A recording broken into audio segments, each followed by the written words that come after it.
Good morning, Raptor Freaks. Lexi Ots here. It's Friday Freakout, and I'm freaking out because this team is 12-0.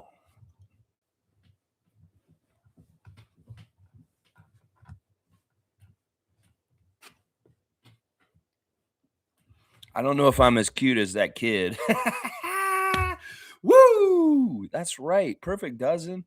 Raptors 905 had a test last night because they were down by 23, and they still came back and kept their perfect record, 12-0. Andrew Jones beaming with pride after the game.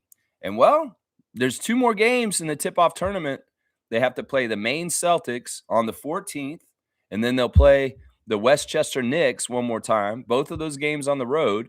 And then it's the Orlando part of the G League season where they go to the showcase convention where all the NBA GMs come in there and they watch these G League teams, and they'll be playing in the tip-off tournament as a perfect record team at the top of their division with no possible way of the Maine Celtics, who are second in the G League division that the 905 are in.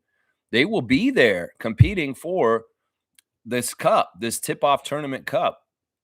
And they've never, ever been involved in competing for that because they just haven't done well in the beginning of the season like this ever before. Most of these years that I've been watching 905 very intensely in the last 5 years or so, they'll be a 500 team. They'll be maybe even a very bad losing team with a record of like 2-10 instead of 12-0. You know, there's been years like that with the G League team, the Raptors 905. And it's been disappointing. And I've always saw promise and possibility with them, but there'd be one thing that's not right. Maybe the team's not playing as a team. Maybe the coach is not very good. You know, there's been a couple different things that have gone, but it's all lined up. Just nice right now that we are 12-0 in Mississauga at the Paramount Fried Food Center with the Raptors 905. And it's a beautiful thing. I just wanted to freak out and celebrate this a bit today because this is huge. It's so hard to win so many games in a row as a team. It's so hard to win back-to-back games against the same team on a consecutive nights because the other team's trying to even it out. And then just the law of averages, you know, there's a percentage of winning and losing, but not with the Raptors 905. No, 100% winning, baby, 0% losing. So when you play a team like the Delaware Blue Coats 2 nights in a row at the Paramount Fine Food Center, you beat them the first night, and then you get down by 21 in the first half in the second night in your own home court. Well, what do? These guys, they went into halftime, and Coach Andrew Jones said he wasn't even that stern or crazy with them at halftime. Actually, David Roddy let it out that the players were the ones who were vocal at halftime yesterday, saying, we can't do this. What are we doing? We have a perfect record. What are we doing? We don't want to mess this up. So the players were more vocal at halftime at the Paramount Fine Food Center than Andrew Jones. Andrew Jones just kind of sat back and he's like, I've taught them well. It was kind of like that. And he was proud of them for showing the initiative, the want, the drive, the ability to come back from a 23-point deficit yesterday at 21 at the half and win the game by the end of the game in the second half. It was awesome. I'm going to react to this game. I've got the box score. I've got my stars of the game. I've got my Instagram stories. I've got my straight goods on Canadian goods. I've got my Raptors Reddit reactions. We got everything ready for you on this show. Let's go right now. Raptor Freak Stream. Let's go. Friday Freak Out. 1, 2, 3, 4, 5, 6, 7, 8, 9, 10, 11, 12. 1, 2, 3, 4, 5, 6, 7, 8, 9, 10, 11, 12. Yeah. This is brought to you by Sesame Street. All right, here we go. Trevor J. Words of wisdom. Commissioner of Fun. My guy. He's saying, accept your past without regret. Handle your present with confidence and face your future without fear. I love that. I love that. That's the way to live right there. Accept your past without regret. You don't live in the past. The past has already happened. And maybe you did things that you regret, but you know what? You got to move on. If you hold on to things in the past and regret too much, you can eat yourself alive in the present. And that's not worth it. They often say it's like, look, You can't change it. You have to accept it. You have to live with it, and you have to figure out what you can do to reconcile it possibly if you need to. You know what I'm saying? You can heal the past, but you got to be proactive in making the fix on what it is. And then maybe you can put it to rest and then it won't haunt you.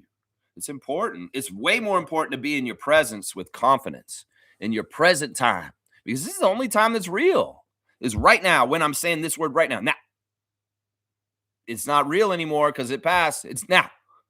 It's real right now, but it's not real anymore because it just passed again. There's only one reality, and it's present time reality. And anything from before and anything that's coming ahead ain't real until it happens in reality right now. So always remember that the power of now is everything. It's nothing else. So it's like right now, what are you doing? Stay present. If you're in the present moment, you're trying to be in other places like in regret in the past or fearful of the future, you're not doing it right. You have to stay in the present mindset, the present mind. You can plan and do things like I want to do this next Tuesday. I want to do this in February. I want to go to Yosemite. Whatever you want to do. You can plan, but you want to stay present in your actions and your thoughts in certain ways to stay grounded. And it's important. And then if you face your future without fear, well, listen, the future is not granted or guaranteed in any kind of way on all kinds of levels. And in some ways, you can't control a lot of it either. You can control what you can control, and that's what you say and do yourself. But you may not be able to control everything in the future. And you have to let go of that. And in some ways, you just got to trust in your future and do the things right and stay present. That's it right there. There's no reason to get fearful about the future. We are humans equipped to deal with things as they come, and we will. We will. That's right. That's right. Great words of wisdom, Trevor J. I always love talking about the power of now.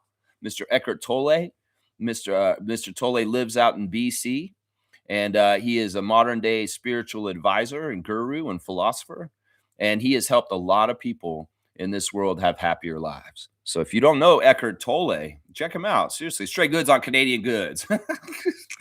Eckhart Tolle.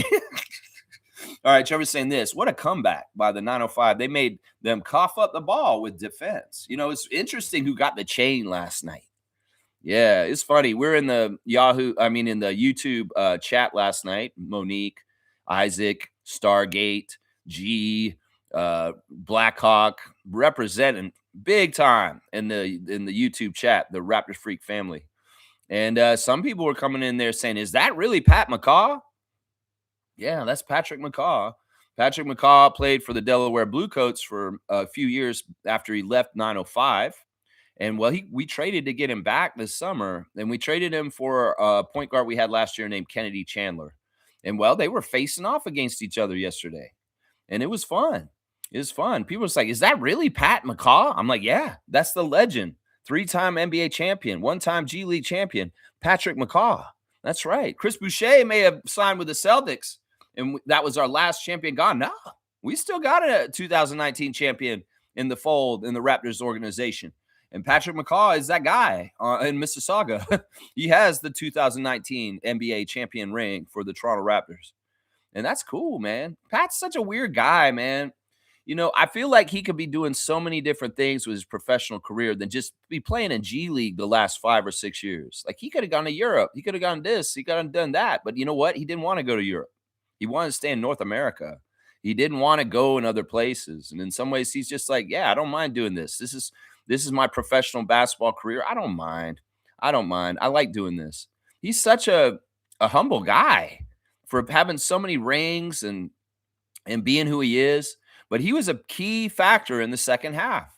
He was a catalyst on defense. And he's diving on the floor and getting after balls and steals. And he really set a tone with leadership. And he got the chain last night, guys. It's not that Pat McCaw had a huge scoring game.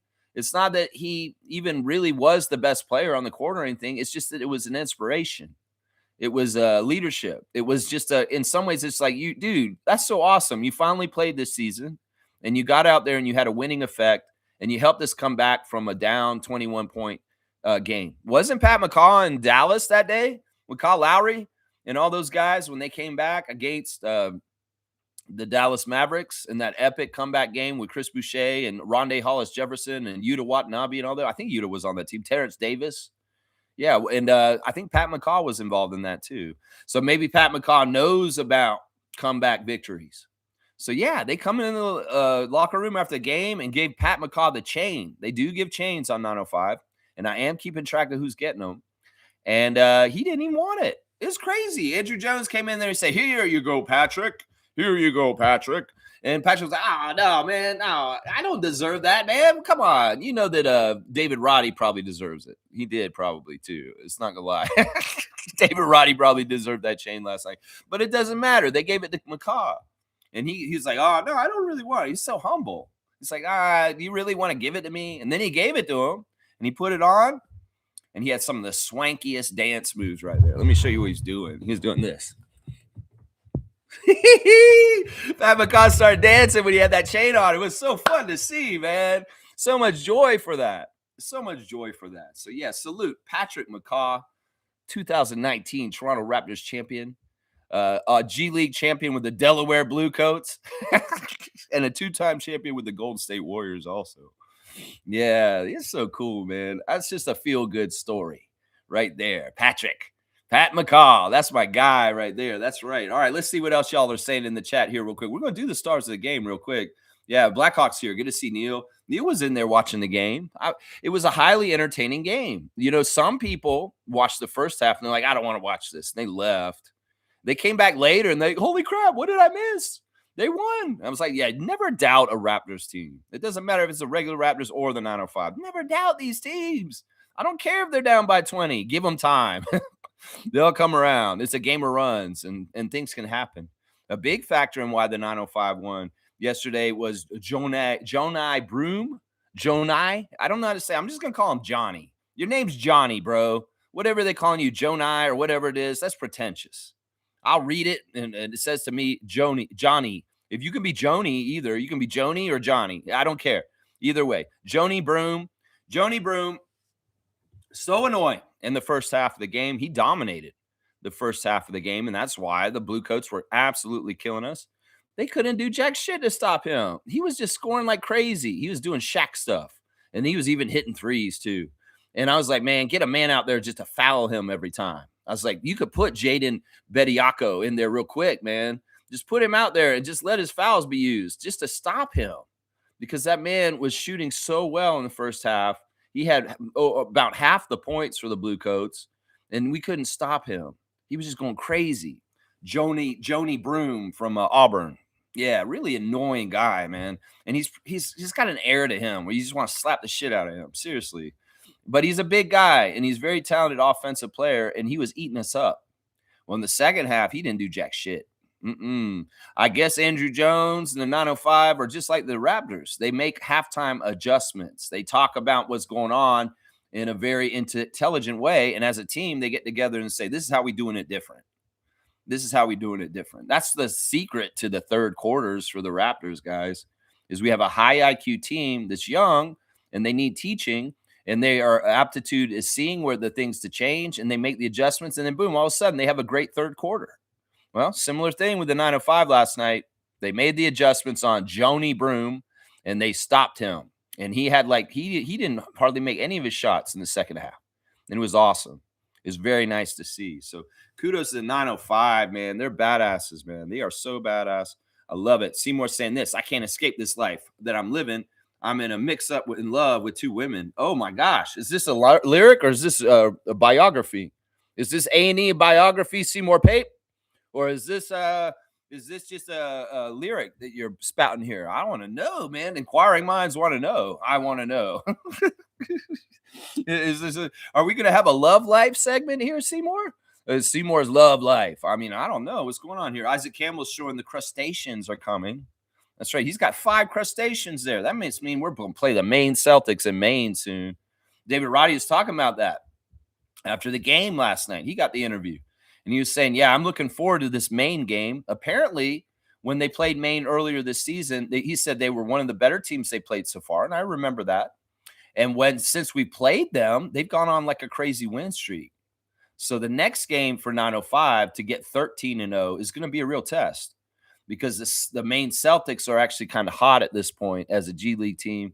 And the Raptors 905 can't play with their food. They got to take this really, really seriously. Plus, it's on the road playing in Maine, and that's a weird arena, but it should be fun. David Wright's looking forward to the challenge. That's what he said. He's looking forward to the challenge. That's right. Those crustaceans are next. You're next. Get the boiling pot, Isaac.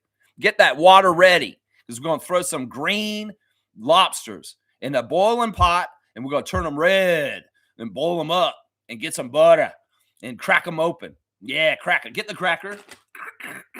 Crack them open and eat that sweet, delicious lobster meat.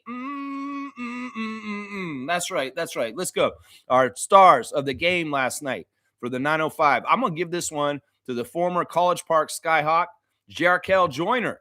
Jarkel Joyner was fantastic. There was a problem in the first half with the Raptors 905 not being able to score very well. They were missing a lot of shots. And Johnny Broom was going crazy on the other side of the court. It was like Johnny Broom versus nobody because the 905 ain't doing it. We needed a hero. And, well, we took this guy and we took composite sketches of Michael Jordan and Dominique Wilkins and mashed them up, and you get the face of Jarkel Joyner. No kidding. Go look at that man's face. It's like if you took MJ and Neek and you kind of like, who are these two players combined together in this face? You ever seen those kind of puzzles where they take two people's facial attributes and they mix them together and say, can you tell which two people this is a mashup of? Well, a mashup of Michael Jordan and Dominique Wilkins, if you look at the face of Jarkel Joyner. And that's a compliment. I'm not saying this as a derisive thing. I'm telling you, you go look at him in the face. He's got Michael Jordan's features, some of them in his face, and he's got Dominique's hair and some of his features too. But Jarkel, you were amazing last night. Nobody else was making shots in the first half except for Joyner. And he was bailing us out. 23 minutes, 19 points for Joyner, 7 of 13 from the field, 3 of 4 from 3, made both his free throws. Very professional, Raptors 905. Y'all were making your free throws. Meanwhile, the Blue Coats were missing their free throws left and right.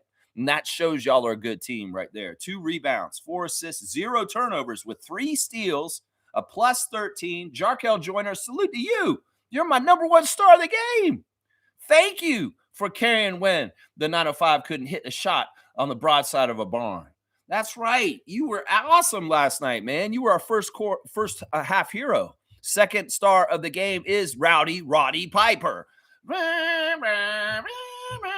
That's supposed to be bagpipes. That's horrible. But yeah, Roddy Piper, David Roddy, 27 minutes, 20 points. He was the leading scorer for the 905 last night, 8 of 15 from the field, 4 of 9 from 3. These threes were very key in the comeback in the third quarter. David Roddy was fueling the points to come and get back that 20-point deficit that the 905 were in. David Roddy was filling it up, 4 for 9 from 3 at that point, 6 rebounds, 3 assists, 1 turnover, 1 block, a plus 12 for David Roddy. He is just a load, and the veteranness of the 905 really came through last night. There's certain guys that have an NBA experience, and AJ Lawson wasn't playing last night. This is another key factor in what was happening. But certain guys have certain kind of experience, and it's been very helpful. Patrick McCaw, David Roddy, these guys have played in the NBA, and they understand what it means to be a professional basketball player, and it showed last night. So salute to Rowdy Roddy, David Roddy. Good job, my guy. Good job. And I want to see you in Maine cooking lobster. That's right. That's right. Let's go. Third star of the game for Lex is the great Jonathan Mobo. And he was really putting his Scotty game on last night late. In fact, we saw Jonathan at one point. He took the ball from the three-point line on the baseline and backed down the Delaware Blue Coats defender, just like Scotty would, taking a little baby on his back into the corner and bullying the little baby. Well, Scotty does that on the NBA level, and Jonathan does that on the G League level. And he backed down that Blue Coat, and he just powered a basket over him, just like Scotty's been doing in the NBA. And I was like, man, I'll bet Scotty's there saying, that's my son. That's my son. I'm so proud of him. I'll bet you Scotty was somewhere saying that. Or if he sees the highlights of 905, if he wasn't watching, you should have been watching Jonathan, though. Scotty's a basketball junkie, and he loves Jonathan. I'm sure he's watching 905 games. If he's getting a chance, he gets a chance. He puts on that game just to watch because he's a basketball junkie. He loves watching basketball. And in some ways, he wants to see the guys on his team like Elijah and Chucky and Jonathan Mobo. but he's got to be proud of Jonathan because in some ways this season, Jonathan Mobo has expanded his game to be a glue guy, a stat stuffer, and a dude that's going to do whatever winning play that needs to be done to help the team, just like Scotty does for the Raptors. So Mobo, 25 minutes, 17 points, 8 of 10 from the field. That's right, only 2 missed shots. He was very good too because he was working in traffic, and the Bluecoats have big bigs. Like they have real legit NBA size bigs on their team, and he had to be sneaky. There was a lot of patience by 905 players near the basket waiting for defenders to jump and get out of the way before they go up. A little stutter, a little wait, because if you go up too quick, they're going to block you. So you got to get the timing right. And Jonathan showed great patience and timing to avoid getting stopped defensively by the bigs of the Delaware Bluecoats. And that was fantastic. 8 of 10. He could have easily missed a lot of those shots, but he took care of the ball. He took his time, and he made them count. He missed both his threes that he shot. He made his only free throw, 7 rebounds, 2 assists, 4 turnovers, 2 steals, a +3 for Jonathan Mobo. Just a very active player. In fact, to start the second half, he was a very key guy to start that energy off to come back. He got a basket right away, and then he got a deflection. There was a pass across the court by the Bluecoats, and he tipped the ball over to Chucky, and they were off and running. And that was a huge, huge start to get them on the right foot in the third quarter to eat up the lead that the Bluecoats had. So good job, Jonathan, being a catalyst yourself for changing the game around. It was fantastic. My 4th star of the game is the chain winner, Patrick McCaw. Because listen, Pat McCaw didn't do a whole lot. Like I said earlier, he didn't do a whole lot, but he was like a spiritual winning person for us. He was like the spiritual winning person. And well, 18 minutes for Pat, 5 points, 2 of 3 from the field. He made a 3, which was cool. Rebound, an assist, and 2 steals, no turnovers, and a block also, a +6. Yeah, the big part was McCaw was showing leadership by hitting the floor, like getting after the ball and getting right on the floor and just going all out like it's the playoffs. And that energy can be infectious. And salute to you, Pat, man. You made so many Raptors fans happy last night watching that game because you got a nostalgic hit on them. And then also you helped them come back and get the win. There were people in the YouTube chat saying, this was such an awesome game. I can't believe this game. This was so fun to watch. It was. And that's why a lot of people are getting more turned on to the G League action and the 905 and just how cool and fun this team is to watch. I mean, it's fun to win. I get it. And let's go get 13-0 against Maine on the 14th. That's right. That game will be on Sunday, guys. And it'll be a 1 p.m. start. I'm thinking about doing a watch along that afternoon. I'm thinking about doing a watch along where we'll actually go live and I'll call the game during the day on Sunday at 1 p.m. So we'll see. I'm not totally sure. I'm either going to do that or a book report. I'm not totally sure. We'll have to see. We'll have to see. Last star of the game for 905 last night in my book was Tyson Degenhart. Tyson Degenhart has been such a solid, good role player off the bench. In some ways, I'm putting Degenhart over Dick in the whole scheme of what they're doing. In some ways, Degenhart's doing the things Dick should be doing on the Raptors because he is just, man, he's doing it right. Tyson Degenhart, 22 minutes, 8 points, 3 of 3 shooting, perfect shooting, made both of his 3-pointers, 2 of 2. He did miss a free throw, 1 rebound, and a +11. He's just scrappy. He's just scrappy. He hits 2 threes, and then he has this crazy reverse layup that he does to protect the ball because he's not the biggest or strongest guy, but he'll go into the land of the Giants, but he's good at protecting the ball with the rim and coming up and under and doing a little reverse layup. And he's done that signature layup a few times this season. And I'm like, oh, that's Tyson's little layup move. Yeah, he's fun to watch. And it doesn't hurt that he reminds me of my best friend down in Tampa. Like, seriously, he looks a lot like him. And he plays like him, too. It's so weird. This is a guy I played church league with as a teenager. And it's so weird. Tyson Degenhart, you make me think of one of my best friends, my guy. And, yeah, he's awesome, man. He's just a spirit on the team that's really fun to watch. Yeah, I can give some honorable mentions. Elijah Martin had a bad shooting night. We'll give him an honorable mention, though. 26 minutes, 14 points, 5 of 15 shooting, 1 of 7 from 3, 2 of 2 at the free throw line, though. 4 rebounds, 2 assists, 2 turnovers, and a steal for Elijah. He was a -1. Chucky Hepburn missed all of his shots last night. 26 minutes, 2 points, 0 of 6, 0 of 2 from 3, 2 of 3 from the free throw line. 1 rebound, 6 assists, 2 turnovers, 2 steals, and a block, a -3 for Chucky. The starters were not the ones who helped them win this game in a lot of ways. It really was those bench guys. And somebody came in the YouTube chat and said, why are we playing these guys right now?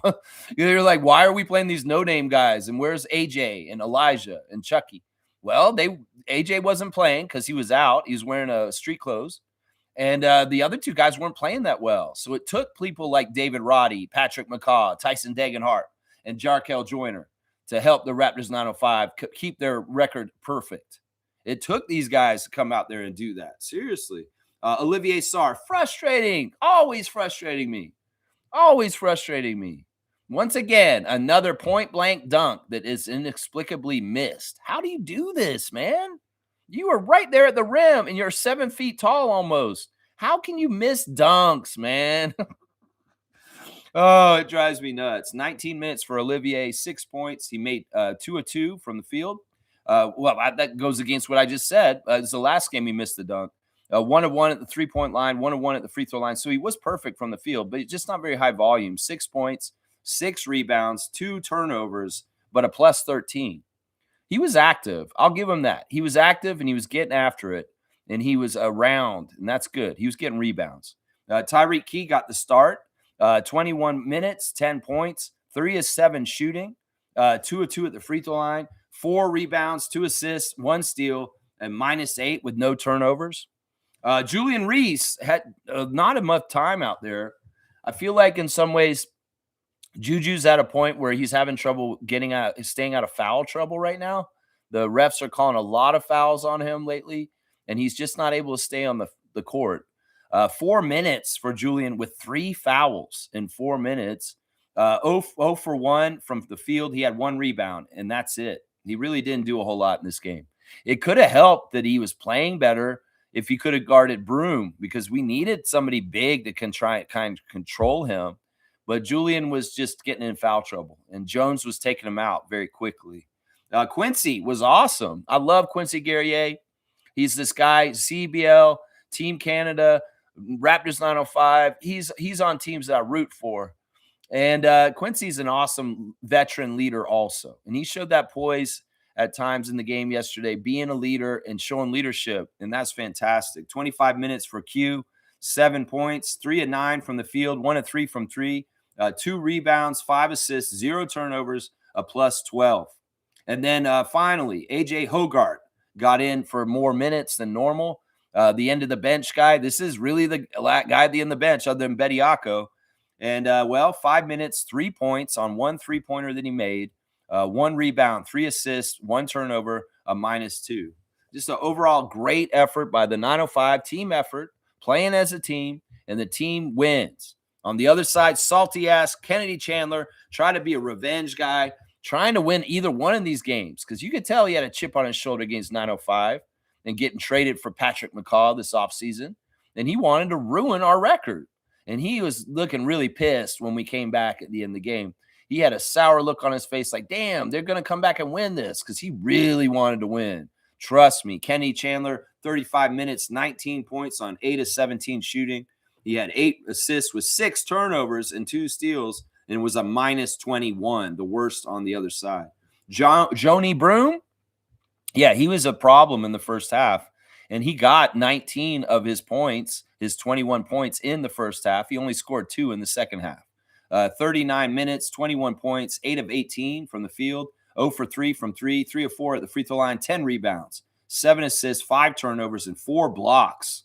Yeah, that dude was a problem in the first half. Absolutely a problem in the first half. So, yeah, looking at the box score for the players in the game last night, good job, 905 bench. Y'all did a great job in coming back and winning after being down by 23. Yeah, it's crazy. It's crazy. All right. Smooth saying, it's heartbreaking to hear about Jason Collins. My gosh. I've heard that he's been diagnosed with cancer. And, yeah, that's awful. Those kind of things are awful. Yeah. Really sad to hear this news. And we wish him the best in his health outcomes. That's right. Isaac's got the pot ready. He's gonna boil that crawdaddy, and there's Justin Bieber. Justin Bieber gonna have some lobster. You know, Justin don't normally catch no crawdaddies, but he does, or a lobster who catch crawdaddies. That's right. You get a crawdaddy. Crawdaddy's small enough to get. Hey, Justin, wake up. Wake up. Are you here, man? Yeah, there's Justin. Hey, Justin. How are you doing this morning, man? Are you doing all right? I know you're tired. I know you didn't want me to wake you up. You're hibernating. I get it. I get it. But listen, we have a question for you. Do you eat lobster? Yeah, you do. How do you eat lobster? You're little, man. I would think you eat crawdaddy, not lobster, because that's a bigger animal. Oh, okay. He said that he finds them dead and he just rips them open and eats them if he finds them dead. He can't kill them himself. But if he finds a lobster just on a creek bed, he'll eat it. He'll eat it. He likes it. Yeah. All right. Listen, I know you're damn tired and you got to go back to your damn. And it's winter. I know there's a lot of snow out there. I want you to always know you're my son. You're my beaver son, Justin Bieber. And I love you. All right. Here we go. Normalize love, father son love, even if it's beaver human love. Okay. Normalize love and professing it. Okay. Time is short. Say that you love people. Okay. I love you, Justin. Now go back to damn sleep. That's right. All right. There he goes. He's going back to sleep. There you go. Justin Bieber made the appearance on the show. You wanted him. You got him, Isaac. You want to summon the beaver? Put him in emoticon form. That's right. He'll show up. He's cooking those beaver. He's cooking those lobsters. That's right. On Sunday, we have a lobster boil. Around 1 p.m. on Sunday afternoon, you come and join me for a lobster boil. That's right. Isaac Campbell, Chef Campbell will be there preparing his knives. All right, good games back. G, the original Raptor Freak trivia champion, a man that knows ball. That's right. I could only see the end, but watch the highlights. What a resilient team. They trust each other, and it's fun to watch. Yeah. You know what it is? It's like the A team. Dun, dun, dun, dun, dun, dun. They're kind of a misfit group. They're kind of outside the lines. They're kind of not totally like, what is this group of ragamatag misfits? You know, it's kind of like that, but they get the job done. I want to play their music over their comebacks, like the A team music. Maybe Quincy Guerrier could shave a little mohawk in his head. That would be awesome. These guys have that feel, and they're very rootable for rooting for. And you got different personalities. They're very different. That's the other thing is that I don't know, Luke Wynn, I've never thought that GMs in the G League could actually construct a team that's complete, but I think you've done it, bro. It's like, how do you do that? The G League's such in flux. There's so many players going every which way, and it changes so much that it's like, Luke Wynn, how did you do this, bro? You're not just a sports writer anymore. You are a real GM because you built a team that actually is complete and does all the things that a team needs to do to win, obviously, if they're 12-0. I mean, that's fun. You got some shooters. You got some defensive guys. You got Juju Reese, who's a big load. You got, there's so many interesting little pieces to the 905. And the two ways are interesting because they're all kind of similar in a way, but everybody else is different on that team. And it's a lot of fun to watch. Yeah, if you did not watch that game last night, man, you got to start watching 905, people. Because, if you love Raptors basketball, 905 is Raptors basketball. Let's just put it that way. In fact, the parallels and how they operate and do things is just like the Raptors. It's just like it. They do a lot of the similarities. There's a lot of similarities. That third quarter comeback, just like the Raptors do. I'm telling you, man, they are a lot of fun to watch. And catch them live if you can. That's right. Nako's saying this. Good to see Gerald. I was at the game. Best basketball I've ever seen Patrick McCaw play. You went to the game last night, Gerald? I'm so proud of you, Gerald. I'm going to give you a dunk for going to 905 game, bro. You know what? I'm so proud of you, Gerald, that you went to the game last night and you saw that epic comeback. We needed a Raptor freak in the house. And, well, Gerald was there. This is amazing, Nako the Nacho. Why did you go? Did you just suddenly decide? Because I'm like, wow, this is great, Gerald. I'm gonna give you a 12-point dunk. So if it's 3, it's 36. So I'm gonna give you 36 points. So 65, 95. You're at 95 now, Jerry, on the dunk charts for the year. That Raptors number 95, and Yeah, just for showing up, my guy. Just for showing up in support. Were you the guy who's yelling defense at the game last night? I hope you were. You actually went. I'm so proud of you, Jerry. What a game to go to, too. That was epic. What an epic game to go to. Neil saying this. Pat showed his maturity while being down. This was instrumental. Our players were feeling down posture wise. Well, I mean, it was scary because, like, look, they've worked so hard and their record is awesome and they want to protect it. And at halftime, it was like, oh my gosh, we're down 21 at half. It's just like any team would be. You're down 20 at halftime. What do you do? Do you respond? Do you hold your head? Do you get all down in the dumps and just, we've lost. We're done. Some of the people in the YouTube channel in the chat were like, yeah, okay, I'll see you guys. I'm out. I'm not watching the rest of this game. And then they came and checked on it later and they're like, holy shit, what did I miss? That's why you don't do that. You got to stick with your guys. And, if you're in the team, you don't hang your head and just accept defeat. You got to fight. You got to get back out there and get back in the ring, Rocky Balboa, and swinging. Keep swinging. That's right. You got to keep swinging. Keep swinging. That's right. I like it. I like it. I like it. 12-0. I like it. That's right. That's right. Good game saying this. Degenhart has something about him I really like too. You feel him on the court. He's just he's smart. He's a smart player. He knows his capabilities and he plays within them.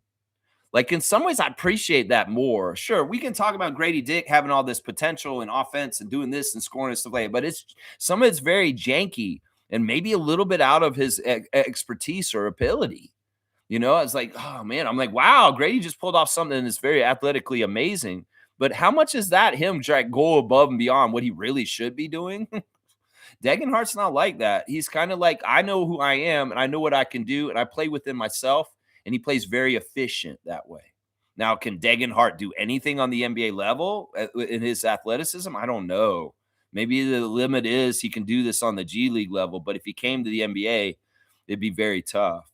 But he's a fantastic role player for the G League in the 905 and helping them in certain ways. He does energy stuff, and he's good for an open three. And that's something you want, those kind of role players on your team. That's it right there. That's right.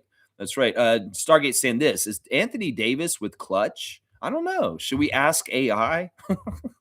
Is Anthony Davis with clutch? I don't know. I don't remember. In some ways, I don't care. Let's see.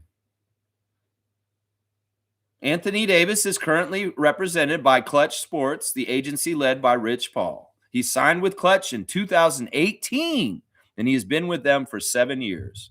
So, yes, he is Clutch. So there's your reason why we're getting tied up with him in talks for trades. Yeah, there's your reason right there. Rich Paul's always used the Raptors and Masai Ujiri as a leverage bargaining chip in helping his clients. And once again, ESPN, you go ahead and put an article on your front page saying that we're one of the 5 teams that are trading for Anthony Davis. It's bullshit. It's absolute horse crap is what I'll say to that right there. That's right. That's it right there. Kaz is here. Good morning, Lex and Raptor Free Crew. Good morning to you, Trucker Kaz. Always good to see you, sir. He was in the chat last night on YouTube, also in the house. The RFF was representing strong in there. Yeah, we have one guy. He came at me like this because I'm always chatty. And some people get mad because Lex fills it up, just like Jarkel Joyner does. He fills up the chat. And people are like, who the hell is this Raptor Street guy? And some guy said, you sound like a bandwagoner. That made me laugh so hard. I was like, you call me a bandwagoner? Man. And this is what I said to him. I was like, dude, I've been with the Raptors since 95. And I've probably been with the Raptors longer than you've been alive, is what I told that guy. I'm like, what the hell? It's like, oh my gosh. They think because somebody talks about the Raptors. I was just saying like observations. And some people are like, is this dude talking to himself? Like, why are you filling this up? Nobody's talking to him. They don't realize that in these Yahoo chats for 905 games, there's like 10 of us from this channel sitting in there. And I'm just trying to do what I promise everybody is like, I want to give insight. I want to make observations during the game and put stuff out there. And you guys may not answer me or say anything, but these people that don't know about the Raptor Freaks and don't know about things are watching this and like, man, what's this crazy Raptor Freak guy just writing all this stuff in the chat? Sometimes that's a funny trap. And sometimes Isaac will jump in there and help me. He made a joke that I named my firstborn Walt Williams, that I'm not a bandwagoner.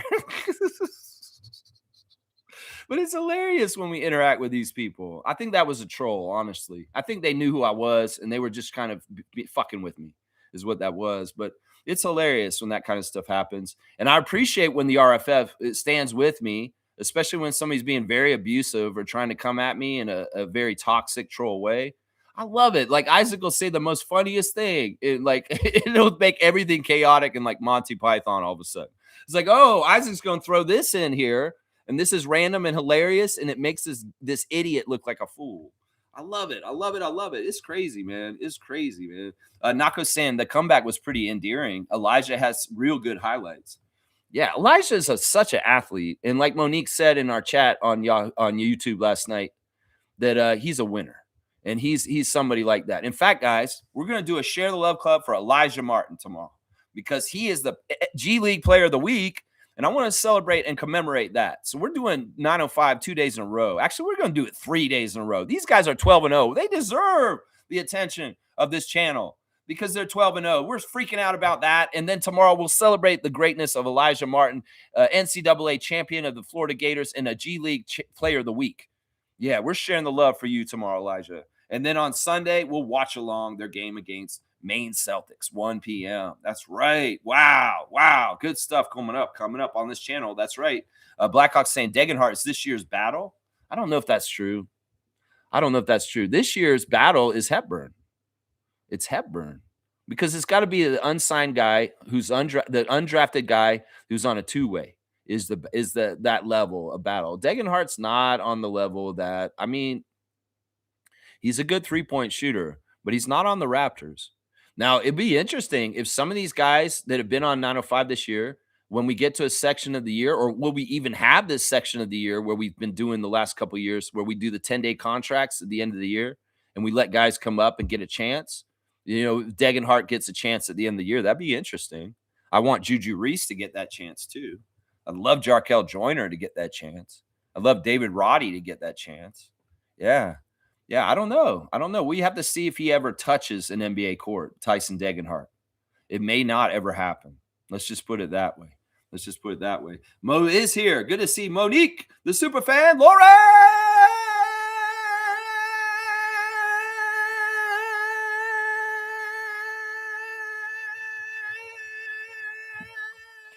He's jumping at me because I'm waking him up. That's so stupid. All right. Good morning, Monique. Good to see you. So much fun to watch that game with you last night. So much fun.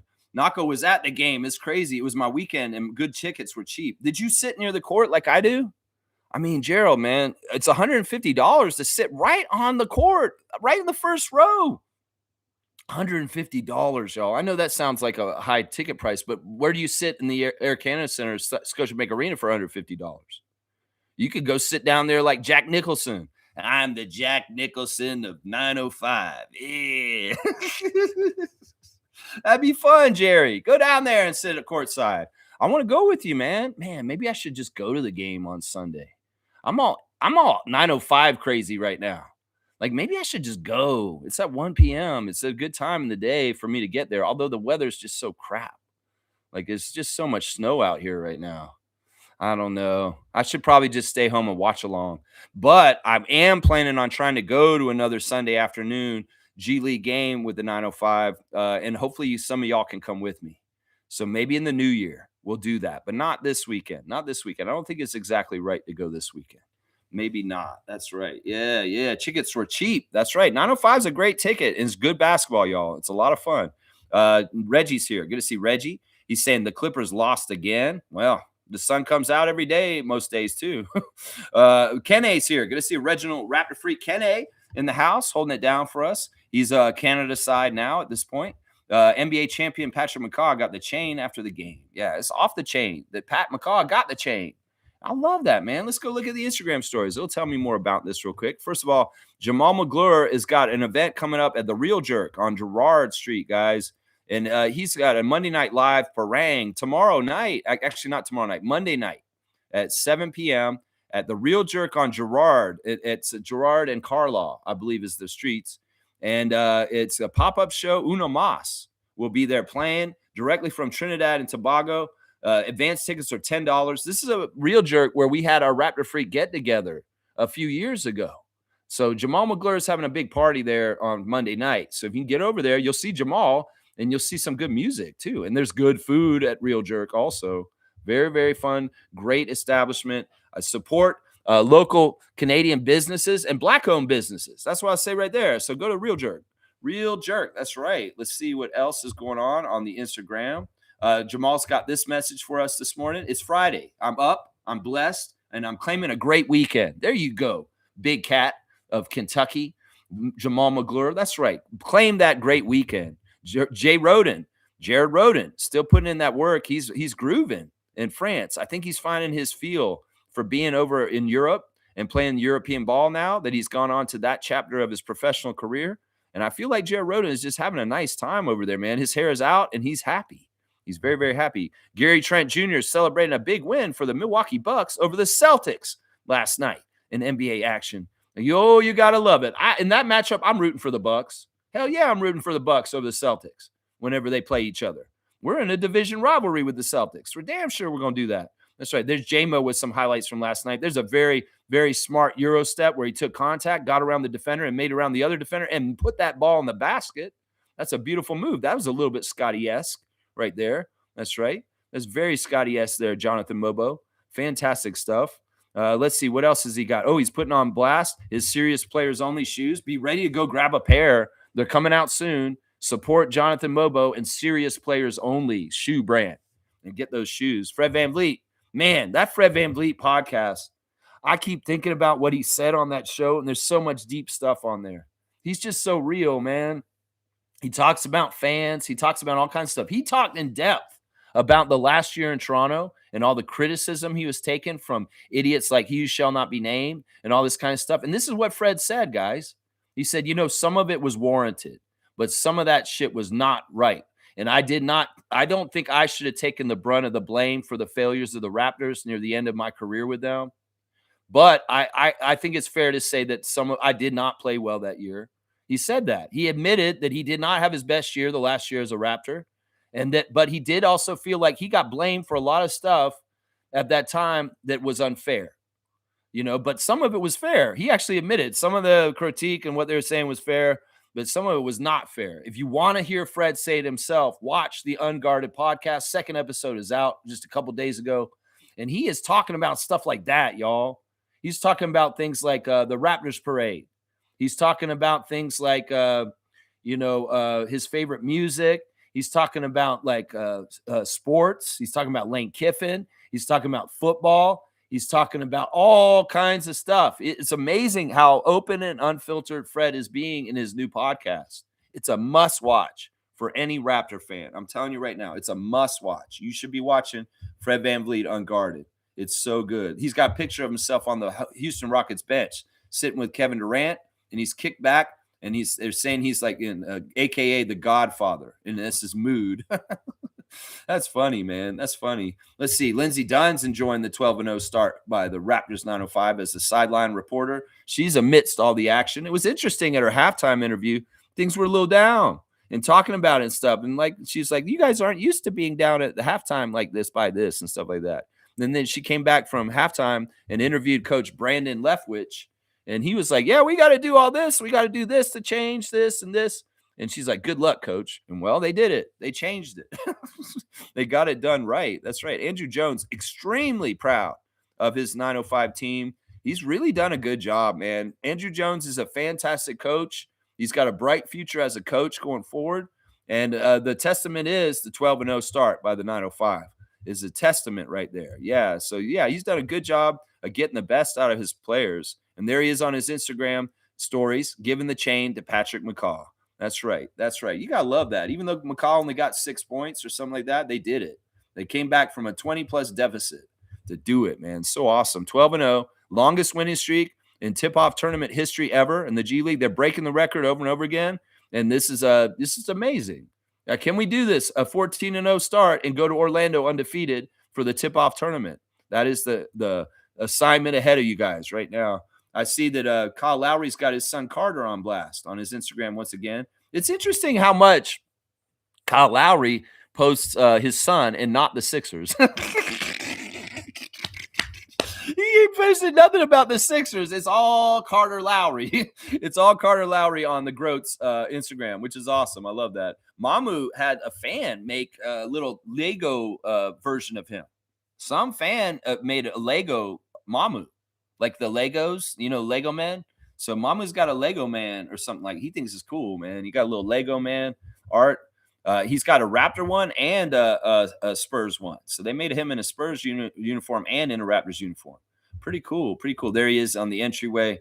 Mamu was really angry at the other day in the game, man. It's crazy. Here's huge news, guys. And this might have been my freak out if the 905 had lost last night. I was going to freak out that the Toronto Tempo have sold all their season tickets, guys. All the season tickets are sold out for the season coming up in the WNBA for the inaugural season for the Toronto Tempo.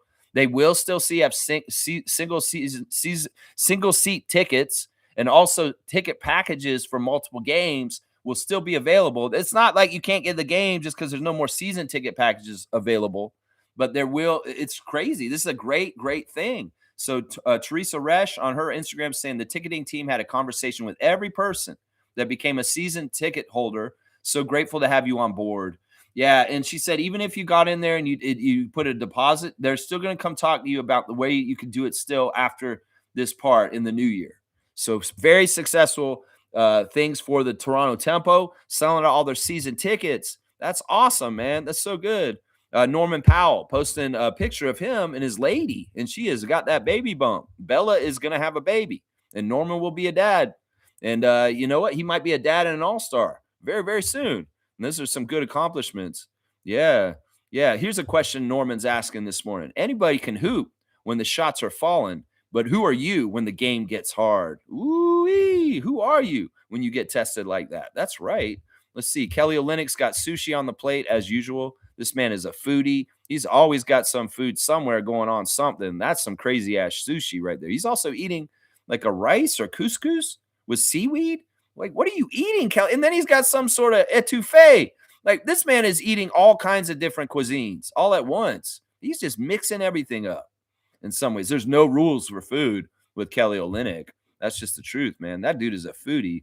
And he's celebrating the Spurs' victory over the Lakers and advancing out of the knockout round of the NBA Cup to go to Vegas. Let's go Spurs. In fact, I'm rooting for those West teams. I can't go wrong with either one of them. Either we got the great SGA, the MVP, the champion, representing Canada as one of the greatest players in the NBA right now, or we got Captain Canada and Victor Wembanyama and them. Well, Victor's not playing, but the Spurs, my West Coast team. So I can't go wrong with the West side. So let's beat either Orlando or New York on the West side and get that NBA Cup, Western Conference of the NBA. That's right.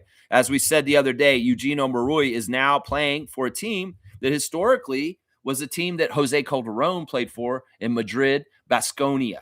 Yeah, he joins the ranks of Marquise Noel and Kobe Simmons in Spain on a team right now. It's great to see the 905 reunion of Omoruyi, Noel, and Simmons over in Spain, in Europe right now. That's right. It's awesome. And he's ready for it, man. Eugene's ready for the next chapter. And there he is in the airport in Spain, and there's a Christmas tree right there.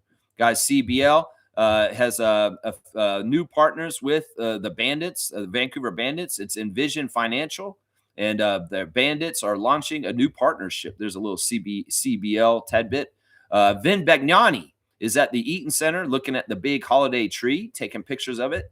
Let's see. There's the Toronto Tempo celebrating their sold-out tickets. AJ Lawson, very, very happy. He's saying this is a quote of AJ from a comment the other day. I'm just so grateful and happy to be here. I'm just going to work my tail off every day so I can just stay here for a long time. And that's the Raptors and the 905 and the Raptors organization. He's celebrating the big victory last night. There you go. There's your Instagram stories for today. Yeah, congratulations, Toronto Tempo, on selling all your season ticket packages. That's awesome. So good. So good. Yeah, let's see. Roger Raymond's here. Thank you for supporting the channel, Roger and Reggie. Good day, Raptor Freaks. The announcer said, let's see what Raptors 905 is made of while they face adversity. Yeah, Ben Schulman and Warren Ward do a fantastic job. Honestly, I really like those guys. And Schulman, he comes from the family, the Schulmans, that have called sports in Ontario for a long, long time. And Ben, you really grown on me, man. You've got a nice delivery and a great characteristic to you. And Warren, your giddiness at the end of the game when the Raptors 905 won was awesome. That enthusiasm is cool because it's authentic and real. And Warren Ward was dancing practically after the Raptors 905 pulled off the comeback victory. And you see that with the announcer. They're having a good time. Well, it's easy to have a good time watching the game as a spectator when you got announcers like that. So kudos to Schulman and Ward. They've done a fantastic job so far this season. And Lindsay, too, as a sideline reporter. The 905 crew is awesome. And I appreciate them very, very much. They're very good. Stargate saying this. That would explain why AD's name is linked to the Raptors. Every clutch client that is on the trade block is always being linked to the Raptors. Shaking my head. Yeah, we know this. We know this. And in some ways, it doesn't go anywhere. It usually does it. No, it doesn't. There is a clutch client that did come to us this year, and his name was Brandon Ingram. But that was methodically done and not just some fodder for trade machine ESPN bullshit. That's right. Let's go to Raptors Reddit. There's some weird stuff on there today that I want to go look at real fast. Let's see. They're celebrating the 12-0 Raptors 905 on Raptors Reddit, which is awesome. Somebody's asking, who's your untouchables in a trade on the Raptors? This guy's listing Scotty, Brandon, RJ, Mamu, and Shed as his untouchables. I don't know. That's an interesting question. Somebody's asking, do we fuck with Bobo? No, we talked about this. It seems that he's into fashion and partying, and he's not into basketball at this point. So, yeah, no, we don't fuck with Bobo, okay? Yeah, there's that kid, that dancing kid is becoming a viral sensation. He's gone beyond the Raptors sphere of influence, and the NBA picked him up. And they're posting him all over NBA stuff now. The little kid that was dancing at the game the other day, they're like, this dude, they love that kid. And everybody's like, he's just so photogenic. I worry the kid's so perfect, he's AI generated. Was he actually at the game? No, he's at the game, Lex. Like, they wouldn't make an AI generated dancing kid, would they? No, that's a real kid, man. He's super cute and he's got real moves for real. But yeah, he's gone beyond our fandom and our fan nation. He is in the NBA's fan sphere now. And there's people from other teams saying, oh my God, that kid is so cute. He's like the Vince Carter of baby kids that dance at games. Like, he's gone league-wide popularity, the dancing kid. He's going to be up there with the plant guy and other Raptors legends. You know, there's a lot of Raptors legends and fans over the years. There's the dancing guy at the game. There's Nav. There's Monique. You know, some of us, like, you can consider me some sort of weird Raptors fan legend. I don't know, but that little dancing kid, he's in our legion now. It's gonna be funny. Like, if that kid grows up, like, he'll be like, I'm the dancing kid. And I'll be like, oh, that's the dancing kid. Remember him? He was so cute. And I'll be like, what happened to you? You were so cute when you were little, but you're a grown up now. It's too bad. Anyway, also keep going here. Some people are asking, who are realistic trade targets for the Raptors? I don't care. I'm not even looking at that. This is the one I wanted to talk about. Somebody's asked a question on Reddit. Why hasn't another team signed Masai? It's been almost 6 months since the Raptors parted ways with Masai. And at the time, I was sure another NBA team would sign him as a president. This still has not happened. Why is that? Is he no longer considered a top league exec? All right, casual. There's the first thing is he's under contract with the Raptors still, and he's getting paid $15 million to do nothing for us. That's the bitter, stupid grudge that Ed Rogers has against him, that he will still pay him $15 million, and we could have him running our team this year still because he's getting paid to, but he just paid him to go away. He's under contract, so he can't technically sign with someone. He could, I guess, but it would he'd mess up his free pay for doing nothing, right? So Masai's busy with bigger things like the UN and maybe a Giants of Africa and Basketball Africa League and things like that. Also, as a lot of people are saying in here, Masai's not trying to step down or make his legacy look worse. He could go take any NBA job and it would absolutely ruin his reputation. In some ways, what he's done here in Toronto is so perfect and so amazing that he could mess things up, like Michael Jordan going to the Washington Wizards. So this is the thing. Don't expect Masai to take another job with another team. I speculated the two ways that could happen. The one way is the Lakers pony up a crazy amount of money with their new ownership that own the Dodgers, and they just throw a number at him that he just cannot refuse, and he runs the Lakers. The other way that he could come back to the NBA and be a president of a team is with an expansion team in Seattle. Is the other route. He's not going to go work for any of the other teams. In fact, like a lot of people are saying, he's not interested in being around the United States, probably partly because of politics. So he's in no hurry to come back to the NBA, and it's not because he's not good enough. They would all love to have him immediately. It's because he's getting paid to stay home, do whatever he wants, and also he may be better than any of the other rest of the teams in the league. And he may be like, yeah, I don't even want to work for you, Lakers. I don't care if you want to give me $20 million a year. This would be a dumpster fire, and I'd hate it probably. And is it worth the money to come and do this? I have all the money in the world. What do I need to come work for you? So that's if casuals are wondering why Masai hasn't gotten hired by somebody else, well, there's your answer. Because some casuals are wondering that on Reddit. So there you go, guys. There's your Raptors Reddit reactions from me right there. I get it. You wondering why Masai hasn't been snatched up right away? Well, he's still getting paid by Ed Rogers III. And the jabroni isn't even getting any services for it. It's just the culture setter. It's just the presence. Maybe that's why Bobby can talk to Masai openly, because it's like, yeah, okay, yeah, talk to him. I'm still paying him. You might as well. This is what Ed's telling him. It's like Bobby's saying, hey, Keith, I'm still talking to Masai. And he's kind of still helping. Why are you talking to Masai still? I was like, listen, we've worked together for like 12 years, and he's really like a partner of mine. And in some ways, I really value his input. You shouldn't be talking to, wait, what is you talking about in there, Keith? Oh, sorry, Ed. What is that? Listen, what did he say? He's still talking to Masai? Yeah, Bobby's still talking to Masai. I don't mean to ruin your weekend, Ed. No, listen, that's fine. I'm still paying Masai. Damn it, I might as well get something from it. My dramatic reenactments are funny, aren't they? They're stupid, honestly. But that I don't know. That's a dramatic reenactment, like Unsolved Mysteries. That cannot totally be the truth, but maybe there's some grounded reality in that. I don't know. All right, let's see. G saying the Clippers lost on an inbound play. No one came back for the inbound. How embarrassing. It makes it even more embarrassing when you see the average age of that team. What are they doing? Oh my gosh. It's like Chris Paul is like, they did that to Chris Paul as karma. It's the basketball gods. Oh yeah, you're going to do that to Chris Paul? You're going to do him dirty like that, Clippers? Well, you're going to have embarrassing plays that look totally awful for a veteran team that should never happen for a rookie team, let alone a team that has so many Hall of Famers and veterans on it. Oh man, that's jokes, G. That is jokes, bro. Reggie's saying this. Stargate, I think the Raptors' interest in Davis is legit. I really do. I don't. I hope it's not. Like I said yesterday, Bobby Webster, if you are thinking about Anthony Davis, I'm going to turn on you, and I'm going to say you should be fired. Yeah, that's the action that happened in Dallas. Like if we do something crazy, like we trade somebody like Scotty. Just imagine they traded Scotty to Dallas for Anthony Davis in some convoluted move. I would say fire Bobby Webster the next day. Seriously. And I'd go full throttle on it. Seriously. And I would go really, really hard in on Rogers and Pelly too. Yeah, I'd go at those guys. This is a horrible move, Smooth. And I'm going to say this right now. Fuck Shams. Fuck ESPN. Fuck all the bullshit rumors. Rich Paul, Clutch.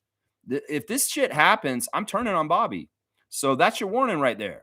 Seriously, I will go after you and I will get you fired just like Nico got fired, Bobby Webster. If you trade for Anthony Davis, I will make it my personal campaign to get your ass fired off the Toronto Raptors. I love you, Bobby. I don't want to have to do that. I don't want to do that. I'm here to protect you, Bobby. And I know that's a bad move. So if you do that, Bobby, I'm coming at you. That's your warning from the Raptor Street right now.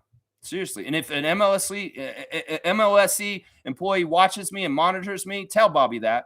Tell Bobby that, please. Yeah, tell Bobby that. I'm warning you, Bobby. You do that move. And Reg, stop saying bullshit like that. Let's not even talk like this is a legitimate thing. Seriously. Seriously. Black Mama's back in the house. That's crazy. 12 games. 12-0. 12-0. That's how we go in Mississauga, yo. With Nako at the courtside, yo. Woo! I love it. I love that Gerald went to that game, man. I love that so much. Good to see you, Black Mamba. I'm really, really happy to have your presence in the chat regularly now. This is awesome. All right, let me keep going. Let's see. Neil saying this battle started with us as an undrafted shooter. That's the comparison for Degenhart. No, it's not. No, it's not. Because Degenhart didn't earn a two-way at Summer League like Jameson did. Jameson came in and he won the two-way. Yeah, that's the difference right there. Chucky is the example of Jameson this year. The one this year is Chucky. Last year was Jameson. The year before that, it was Jeff Doughton Jr. You know, that's what you look at. You look at the guy who plays the best at Summer League and earns the two-way contract. And Chucky Hepburn is the two-way contract that got that way, not a draft pick. The guy who's undrafted and gets the two-way is the position that Jameson's in. And Tyson's not on that level. He's not on that level. That's the difference, Neil. That's what I'm saying here. If you're talking about his play style, oh, he's the next battle because he shoots threes. He's not that type of three-point specialist either. He's not. He's not that type. He's not that type of three-point specialist either. They're not exactly the same type of player. Yeah, Black Mama's laughing. That's good. I like to entertain. That's what I want. Wayne's here. Good to see Sergeant at Arms. Wayne Strainer. Order in the court. Y'all be coming in here with your cloud GMing. Well, Wayne Strainer's going to regulate if that happens. Seriously. Good morning, Raptor Freaks. Great game last night. Showed an ability to complete plays and attack the rim aggressively. I think both Raptors have worthy bench crews, irrespective of their senior team's challenges. Yeah, that's the thing. Sometimes the starters, I don't know if they get lackadaisical. They just kind of get in those places where they're just not really doing things exactly right, because it happens on both levels.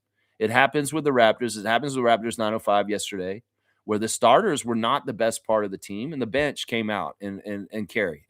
Yeah. I wish the Raptors were getting more bench production right now. That's something we're really lacking in Toronto at Scotiabank Arena. So, yeah, I love it. Wayne, good to see you, man. Infamous is here. Good to see Infamous in the chat. Salute, Freaks. Great game. I must admit, I thought the streak was ending last night. Mobo played very well, sparked the comeback, in my opinion. Yeah, him and a couple other people, but he was definitely important at the beginning of the third quarter. And, people like David Roddy, Patrick McCaw, Jarkel Joyner, these guys were all very essential to winning yesterday. Good to see you, Infamous, as always. Reg is saying, keep in mind what people are saying about Brandon Ingram. They're saying the same thing about Anthony Davis now. Listen, Smooth, I don't want you to push Anthony Davis in this channel anymore. Let's not bring him up anymore. I don't want to talk about fucking Anthony Davis at all. If this shit happens, I'll react to it. But I'm not doing Anthony Davis watch every single day on this channel. There's already been like a half hour of Anthony Davis talk on the channel almost every day this week. I'm sick of it. All right. If he does the move, then I'll react to it. And you will hear me react to it. It's a horrible move. We don't need to do it. If he does it, I'll be disappointed in Bobby Webster. And you pushing for it or saying this, I was like, look, the thing about Brandon was different. In some ways, the deadline for Brandon was coming up. And in some ways, that was a smart opportunity that made sense. This thing with Davis does not make sense. And maybe you have some sort of personal like of Anthony Davis and you like the idea of him being a Raptors jersey. I don't. But don't push this shit here because you're going to get a negative pushback from me on it. And I'm like I said, I stand on what I say. Bobby Webster trades to get Anthony Davis to his team. I'm going to turn on him and I'm going to call for him to get fired. And I'm going to put out more and more propaganda to get him fired. I'm serious. I'm hardlining on this because I know it's a bad move right from the start, Reggie. Okay? So let's not do Anthony Davis watch anymore. Let's get out of this. We don't want to generate more noise and buzz about this around the Raptors. In fact, we want to ignore it and let it go somewhere else. Not our circus, not our clowns. Let's let them have their little clown show on ESPN with Rich Paul and Clutch and ESPN and all that bullshit. We don't have to be involved. And as much as you want to say there's actually smoke to the fire, I don't want to believe that. I think that our GM is a better, smarter GM than that to do something stupid like this because our team is not in trouble. Our team is hurt right now. And when RJ comes back, we'll be fine. We'll start rolling again. We have no reason to make this move. This is a horrible move for an aged player that cannot stay on the court health-wise. So let's just not get it twisted here, Reggie. And I'm going to say this once again. I don't want to do this Anthony Davis watch. And if you're pro trading for Anthony Davis, no, you're not going to find any allies here, at least not with me. You may find something with somebody else in this chat, but not with me. Not with me. Chloe saying this, I will trust in Bobby. Yeah, I want to trust in Bobby. I think he's too smart to do a dumb move like that. That's why when I say something as audacious as saying, Bobby, you trade to get Anthony Davis, I'm coming at you. I mean it, because I know Bobby's smarter than to do this. And I know I'll never have to come through and do that and say, yeah, I'm coming at you now, Bobby. Unless Adam Silver does some crazy ass shit and forces a trade and sends him to us on a forced trade. You know, some of these trades that happen in the NBA are not totally by the teams. The NBA office tries to force trades or tries to direct players. Kawhi Leonard to the Clippers, Luka Doncic to the Lakers. They're directing people in certain ways. And we don't need him coming here. It'd be toxic. It would ruin our momentum. It would hurt our rebuild. It would take away our future. So fuck that. And anybody who's talking about Anthony Davis overly right now, just stop. Just stop. It's bad for our team, and we don't need to put more noise out there about it because it's not the right move. Trust me. Trust Bobby. He won't make it. That's right. Monique saying this, I have connections to Tempo. Some of my friends are season tickets holders, so I might go to a couple games. You should. I'm going to a couple games. Yeah, it's not that the tickets are totally sold out. It's just they sold out the season tickets. You could get tickets to individual games still. I'm not trying to go to every single Toronto Tempo game, so I'm not buying season tickets. I can't do that. My schedule won't permit it. But I can pick a single season game, just one game, and I can go to a game. Yeah, it's not blocking anybody out. It's not like, oh, we're screwed. We can't go to the Tempo games now because they sold out the season tickets. No, they designated a section of the arena, an amount of the tickets to be the season tickets, and they sold their quota, is what they're saying. There's a whole bunch of tickets still available for Tempo, Monique, and we will all still be able to go. That's it right there. There's no gatekeeping here. That's right. We're going. I'm going to be there. Trust me. I'll be there. I might even be courtside if I can. I'll have to see how much they are because I do like sitting courtside now. At least not at the NBA. That's $10,000. That's too much. Randolph's here. Good to see Randolph. Raptor Freaks family, blessings. There are things in life that are meant to help you perfect your imperfections. Embrace them with gratitude and be your best self. Yeah, you know what? Problems aren't really problems. They're opportunities. They're abilities to see something about a situation or yourself and improve. I love that. In some ways, adversity, hardships really do make you stronger. And that's why you got to look for those opportunities every day in your life. And you know what? That's how you grow as a person. So kudos to Randolph Phillips. Blessings to Phillips family. And thank you for your words of wisdom. I love that, man. Adversity is going to come in your life. There's no ifs, ands, buts about it. The level of adversity and what you register and how you feel it, well, that's up to you. You can handle it your own way. And if you handle it well, you get a lot out of it. Trust me. That's right. Stargate saying this, I will let Lex elaborate on AD, not get into a debate. All I know, Bobby is a smart, intelligent individual and will take all variables into consideration. Yeah. And I appreciate that. In some ways, you knew I was going to get to these comments, and I will espouse on this. I feel very strongly about this. We ain't trying to have more clutch people on our team. And I think this Stargate pointing that out earlier in the chat is exactly right. I'm already, Brandon's great in some ways. It's like he's working out so far, but I'm not totally happy he's with Rich Paul. No, I'm not. Not with the history of Rich Paul clients on our team and what has happened with them, the Snake Nick Nurse and different things like that. No, we don't need that around our team. That's right. Smooth saying this, maybe Masai wants a break. Plus he's working with the UN. That's right. That's exactly right. The Masai wants more time with his family, with his model wife, Ramatu. He wants just time to come back. I mean, he's been so diehard passionate about the Raptors, living, breathing 24/7. Raptors. How can I make the Raptors better? That's why he was so successful, because he has no off switch. And in some ways, when Pelly and Rogers relieved him of his duties, it was a little bit of a sigh of relief. Like, I'm not happy that they did this, but at least I can go home. That's probably what it was, his attitude. And he hasn't left Toronto. That's the other thing, guys. He still lives here, and he's still doing things here in Toronto. His family's set up here. His wife's friends are here. His children go to school here. And it's like, why he's going to try and take a job for a shitty ass Eastern Conference team or Western Conference team in the NBA somewhere else, not in Toronto. No, his social life's here in Toronto. He doesn't want to be in the U.S. probably either. Is because the U.S. is turning all fascist and goofy and crazy now. And in some ways, Masai's a smart guy. He can read trends. He can read the future. It's probably not that exciting to be going to the States and living there with his family. No, it's not probably a good look. Most people don't want to go to the States right now. Average Canadians aren't trying to travel down there. Most people around the world aren't trying to go to the United States right now. It's such a dumpster fire. So why the hell would a humanitarian and a badass and a Renaissance man and a person that has all the money in the world can do whatever he wants want to go do that? Seriously. He has more to lose than gain from taking a job with an NBA team in the United States right now. He's got more to gain being the president of the Basketball Africa League. He's got more to gain to be a diplomat for the UN. He's more to gain staying in Toronto and working on Giants of Africa stuff and just being around. And hey, Bobby, is that you on the phone? Hey, Bobby, what do you want to say? Oh, listen, Masai, they're so stupid. Rumors about Anthony Davis and our team. Isn't it funny? Oh my gosh, Bobby, this now with Davis? Oh, what do they think we are? We won't do this. Yeah, see, it could be like that. We don't know. We don't know. G's saying this. I forget his name now, but the new head coach for Somalia from Toronto had a great interview and credited Masai as his influence. That's awesome, man. That's awesome, man. Well, he is a hugely powerful, influential person. And he's not, it transcends sports because he's got a passion to him. He's got a realness to him. He's got an authenticity that comes through to people like me as a fan, to average Canadians. The impact the 2019 NBA championship of the Raptors had on this country is Masai, part of his legacy and the way we did it.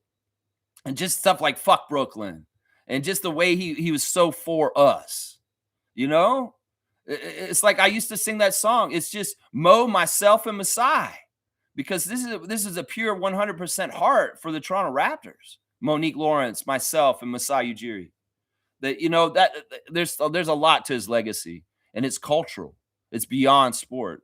It's beyond sport. That's right. That's right. That's right. Let's go. Let's see. Superfan Mo saying 905. Are we going to be tested versus Westchester Knicks? Am I right or am I right? I'm more worried about than Celtics. As I said last night, Monique, the next game is against the Maine Celtics on Sunday at 1 p.m. And the Maine Celtics are 9-3 now. They absolutely have a way better record since the first time we played them earlier this season. They were one of the better 905 opponents so far this year. They were one of the teams that actually kind of hanged with them. So they're dangerous. They're second in our division, and we're playing the Maine Celtics on Sunday in Maine. And that's the big – and then the Westchester Knicks 2 days after that. And that'll be next Tuesday. And I'll be calling that game too in the morning because it's an 11 a.m. game Tuesday morning against the Westchester Knicks. And I'll be calling that game live on this channel at 11 a.m. on Tuesday morning, programming notes. So I might call both of the next two 9:05 games. 1 p.m. Sunday, Maine Celtics. It's Tuesday, 11 a.m. Westchester Knicks. And the Knicks are not as good as the Celtics. So it's the Celtics game. We got to watch out. We got to watch out. Neil saying this. Number one, Bobby is not going for AD. The type of deal Bobby is looking to make will have him send out more than what it's coming back. Yeah. And in some ways, we're at a good place with our draft picks right now.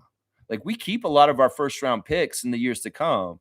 And you're trading for AD, you're sacrificing that. That's why I said we sacrifice our future if we even think about going in that direction. We ain't doing that. That's right. Neil saying this. My comparison is not about the two-way. It's just about undrafted shooters, just like Keon Ellis was undrafted. There are these finds out there. Well, Keon Ellis is on an NBA team too. I'm just saying, I'm talking about Degenhart, and I think Degenhart's a good player, but everybody has their limits, and they hit their ceiling with their head. And I don't know if Degenhart's an NBA player. That's the thing. Jamison Battle is an NBA player. Keon Ellis is an NBA player, but I don't think Degenhart is. He can do this on a certain level on the G League, and maybe he'll get a little bit of time on an NBA court on a 10-day or something at some point, but he is not going to make the NBA overall. I don't think so. And I don't mean to be cold and harsh. I'm just being real here. I'm just being real. It could very well be Tyson Degenhart hangs around in the G League for like a few years, and then he's going to Europe. He's going to Europe. That's what I could see happening with him right now. Yeah. Fiercey's here. Good to see MJ. Good morning, fam, and happy Friday. Good morning to you, Fiercey Salsera. Always good to see you in the chat. Thanks for the call yesterday. Kaloy saying the move is a cheap, athletic, young big, and then sort out our logjam with our shooting guards. Yeah. Yeah. And once again, the Raptors don't have to make a trade to fill this. We have an open roster spot, and Bobby could just sign someone. We don't have to trade anyone away. That's the option. This is the flexibility of the genius of Bobby Webster, a capologist, a very good head of basketball operations slash general manager. Is he allows for ultimate flexibility, because that was one of the strategies that him and Ujiri used for years and years, was to have assets on your team that are attractive and have cap flexibility and have a certain leeway to move in different directions as situations arise in the league. The Kawhi Leonard acquisition is exactly that. The Brandon Ingram acquisition is just like that too. That we were in a position in certain ways with attractive assets and cap room and different things that we can strike when the opportunities come up for a disgruntled superstar or a superstar who's in a situation that's not going anywhere with the team they're on, and we can go get them. And it's the exact same move. In some ways, that was Masai's final finishing move before he left this summer, was Brandon Ingram, because that's his main move. The Masai Kawhi move, the Masai Brandon Ingram move, those are finishing moves like in Mortal Kombat. Finish him. You're going to get a big time player that's big time help for the team and hopefully will lead to the next championship. That's it right there. That's it right there.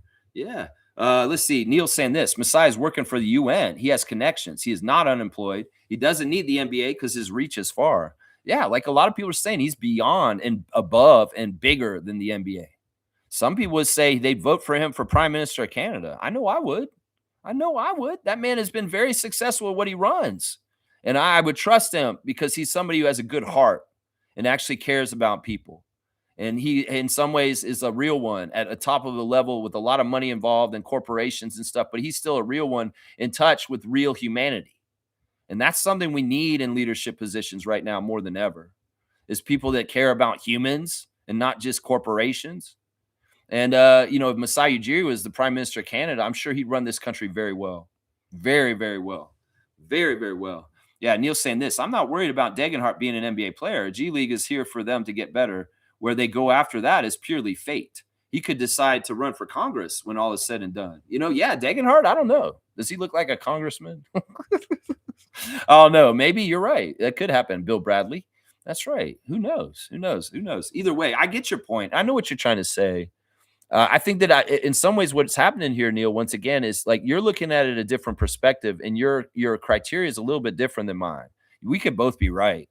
And all right, I'll let you have it. You want to say Degenhart's this year's battle? That's fine. That's cool. I like it. I like it. They're both good 3-point shooters, and there are comparisons. Sure. I'll go with that. Let's do the box score for the 9:05 game last night. Let's analyze where they did this and won. In the first half, they scored 48 points, 24 points each in the two quarters. And the Delaware Bluecoats went crazy. They got 69 points in the first half. So you do the math. It was 69-48 after the first half was over. But in the second half, they flipped that script.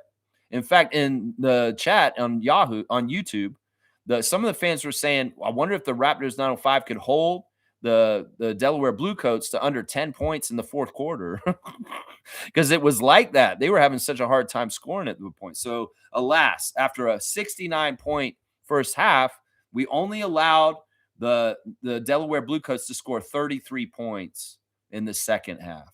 So they scored about the same as what they scored in one quarter in the whole half in the second half. That's amazing. And meanwhile, the 905 took off with their scoring and got a 34-point third quarter, outscoring and doubling the score of the Delaware Bluecoats, 34-17 in the third quarter. That's right. They scored 17. We scored 34, doubled them up.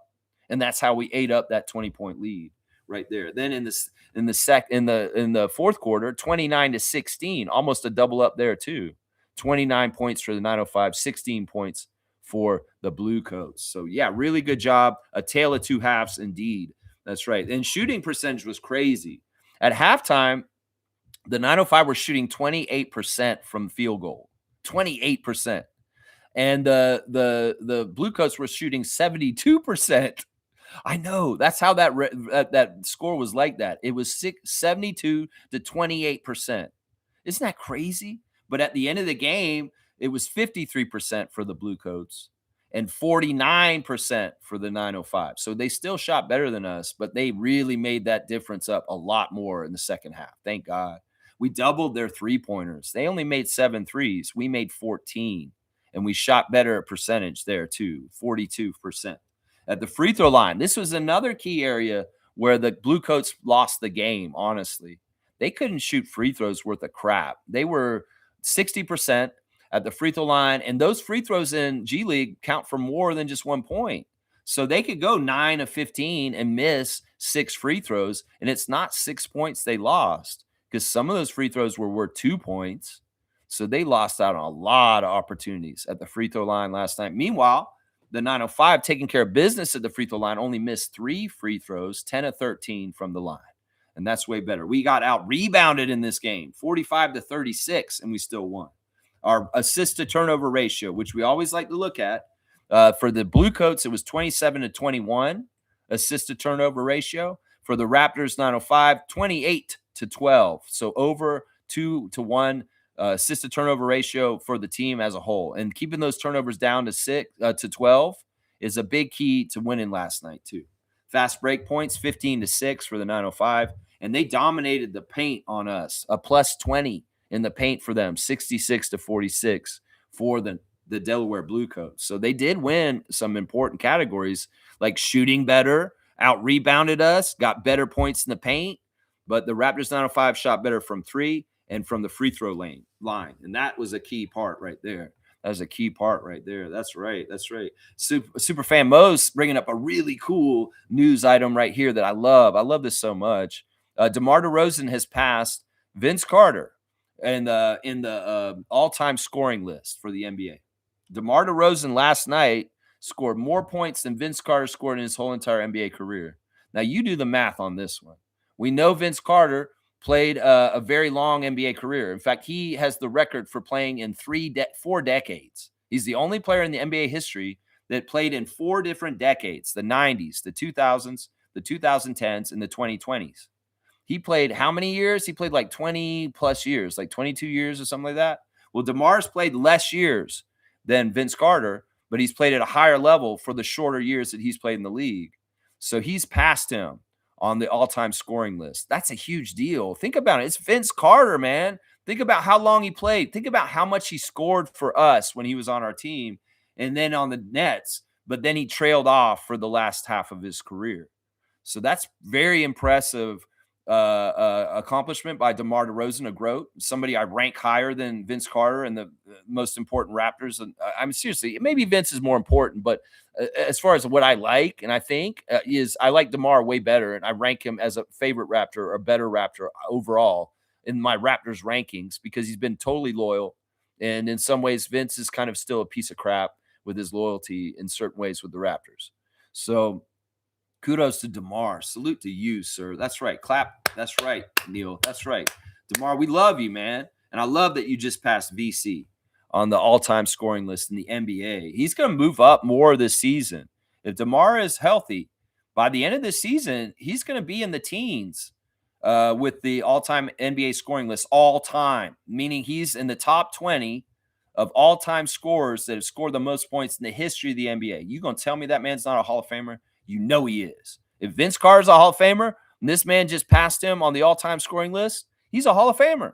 And I don't want to hear any arguments about DeMar DeRozan this or DeMar DeRozan that. Everybody who scored that certain amount of points is in the Hall of Fame, and DeMar will be there also. That's right. That's right. Let's see. Trevor's saying this. As Bobby says, we don't go for what fan wants. What fan wants? What do you mean? I don't know what that means. And Neil's saying, I heard Zach LaVine is injured again. I'm just guessing you think you're saying Zach. Yeah, they want to trade in Sacramento bad. They want to trade. They could get AD. That's a very plausible place for Anthony Davis to land is Sacramento, because in some ways, there's players on Sacramento that could go to Dallas and the other way around. I mean, that's a team that would make more sense to try and get Anthony Davis because they're a losing team, and it just makes sense. Oh, you don't want Zach LaVine? Well, we'll trade you Anthony Davis for him. Seriously, that makes way more sense like right there. Yeah, Neil's saying this. By the way, Joni looked good in college, but shit on the 76ers. Last night, he looked good in the first, but not about that. He will take months to do a full 48. Yeah, Broom, it's interesting because he was in the tournament this year, right? He played for Auburn, And of course, Elijah was Florida, and they're SEC, Southeastern Conference, and they play each other in the regular season. So there was history between Broom and Martin. And in the game last night, they were talking trash. There was one moment where in the second quarter, Elijah went over to Johnny and said something really emphatically. I couldn't lip read. I don't know what he said exactly to him, but he was talking major smack to Johnny Broom. Really, like, it was funny, man. I was like, and look, if that dude won the NCAA championship and he beat Broom in college, well, he just beat him in G League too. That's right. And Elijah Mark can talk that smack because he backed it up with the dub. It was awesome. I'm like, Elijah's going in on Johnny right now. Johnny, or whatever. I don't know how you say his name. Whatever the French way you say it is, Johnny Broom. Yeah. Get out the brooms, Johnny. You got swept 2-0 by the Raptors in the last 2 days. Get out the broom. Yeah, Elijah was going in on him. It was hilarious, man. It was so good. It's so good. There was history though, SEC history there. Yeah, Trevor's saying for the Raptors fans in the US, you can watch 905 on ESPN Plus. Yeah, ESPN Plus is not offered to Canadians. On the ESPN website, there's a lot of videos that show up on the screens, and they say you can't watch it in your region, and stuff like that. But yeah, those games are on ESPN Plus, and also up in Canada, they're on NBA TV, and of course YouTube. And I love the YouTube aspect. It's so fun. Of course, we love YouTube here. That's right. Talking about ESPN real quick. There is an article out that I should talk about this morning. I know this is always kind of one of those segments where like, what? Lex is going to look at ESPN. I know. Well, their ranking this morning that they've come out with is the top 25 under 25 players. And they do this every year. And in some ways I'm pissed, but in some ways I'm not. It's weird, man, because Scotty is on the list and he's ranked 11th. Like he's the 11th best under 25 player. We'll start from the top and we'll go down. Victor is once again the number one player on this rank. He was it last year also. It makes a lot of sense, although the Spurs' success with Victor out is kind of showing, well, wait a second, what is Wembanyama? Seriously, the Spurs are going far forward in the NBA Cup without him around. It's very strange. Second is, once again, second last year was Anthony Edwards. He is the number 2 under 25 player. Number 3 has jumped up from 13th last year. And he was below Scotty last year. But this year he's at number 3 is Cade Cunningham. And I think that Cade being in the number 3 spot is really indicative of the Pistons record this year. So, but in some ways they should have jumped Scotty up more too for our record and our leap too. Jalen Williams of the Oklahoma City Thunder is 4th on this list. He was 9th last year. So 5th is Alperen Sengun. He was 10th last year. At 6 is Amen Thompson of the Rockets. So the Rockets got 2 guys in a row right there, 5th and 6th on this under 25 ranking. And Amen was number 22 last year. So he took a huge leap to be at 6 from 22 last year. I don't know about that. He jumped over Scotty. Evan Mobley last year was 8th, and he jumped up 1 to 7th. Once again, we've seen enough evidence this year that Evan Mobley is not better than Scotty Barnes, ESPN. Because his record against Scotty Barnes is 0-3, and Scotty absolutely trounced him individually in their matchup against each other. So actually watch the games and understand the Cavs have nothing on the Raptors this year. And Evan Mobley doesn't have anything on Scotty either. So you got this completely wrong right here. Any ranking that's got Evan Mobley above Scotty Barnes is wrong because the rookie of the year their year was Scotty, and he is still better than Evan Mobley today. That's what I say right there. Number 8 on this list is the flag. It's like, this dude, what has he done seriously so far to already be number 8 on here? Scotty's got to play 5 years in this league, do all the things he does, and Cooper Flag is ranked above him, not ranked last year because he's a rookie this year, at 8th best under 25 player. Maybe this is on speculation, what they think is going to be happening. Still, that's but messed up, man. You're handing it to him, and he ain't done jack shit in his career, and he's on a losing team. So seriously, what are you doing, ESPN? Stop glazing guys that hadn't done nothing in the league just because of their names and the prestige and the things you build them up with all your bullshit all year. The Chet Holmgren fell from number 5 last year to number 9. He's the number 9th under 25 rank. He's number 9. He dropped 4 spots. So Chet's not as good as y'all thought he was? That's interesting to me. Number 10 is Jalen Johnson of the Atlanta Hawks. That's bullshit. He jumped from 17 to 10, and you're going to tell me he's better than Scotty? That's absolute horse crap. That's absolute horse crap. Y'all trying to make Jalen Johnson better than the Raptors, Scotty Barnes? You're crazy. Well, Scotty's at 11, guys. Scotty is at 11, and he's at the same place he was last year. He was 11th last year, too. They don't want to put him in the top 10, but they know he's better than that, so they put him right at 11. It's kind of really weird shade. You're not going to give us a bump for our better record and improvement this year? This is what they said about Scott. This is what they said. It's evidence of the NBA's depth of under 25 talent that Barnes stayed in the same spot amidst the best start of his career.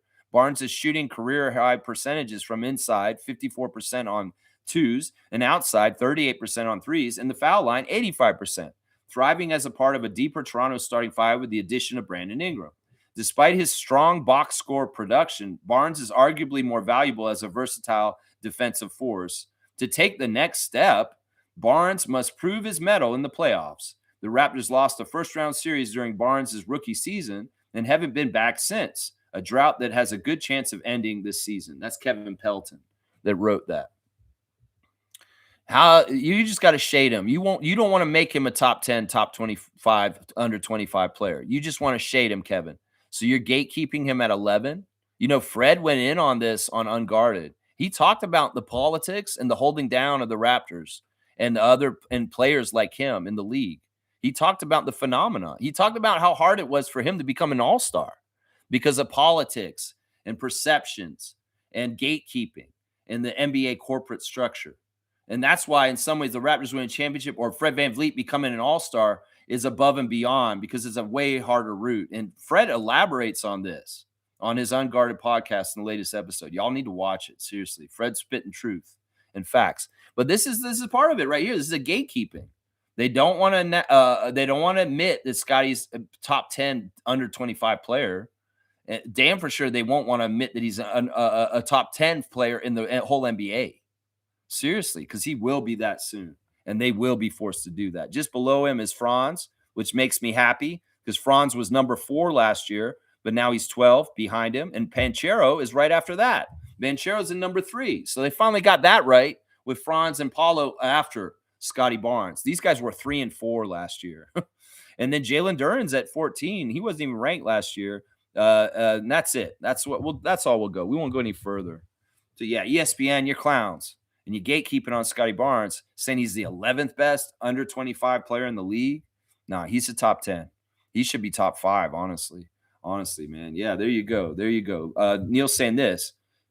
He's going to be in our rafters just to piss off Drake. That's right. That doesn't even have anything to do with Drake. Drake's an egomaniac, and this world can go on without you, Drake.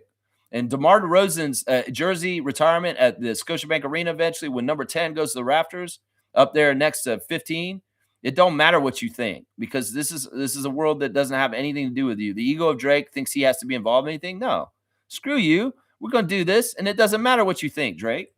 If it didn't matter what I thought about Vince Carter, it damn for sure doesn't matter what you think about DeMar DeRozan. So, yeah, that's what I'll say right there. Yeah, Zach Edey got hurt. He's out for a little while, and I don't like to see that because he's on my fantasy team. And I need him out there. This week's gone pretty bad for me so far. Ahmed is beating me in the fantasy right now with about a 220-point lead. We see HC is keeping his lead with his perfect record over Bryce right now. Cool Cat is absolutely beating the crap out of Mike. James is beating Fiercey right now, but it's a closer game. Jason Dukes is beating Gerald. And we got Andrew over Omari.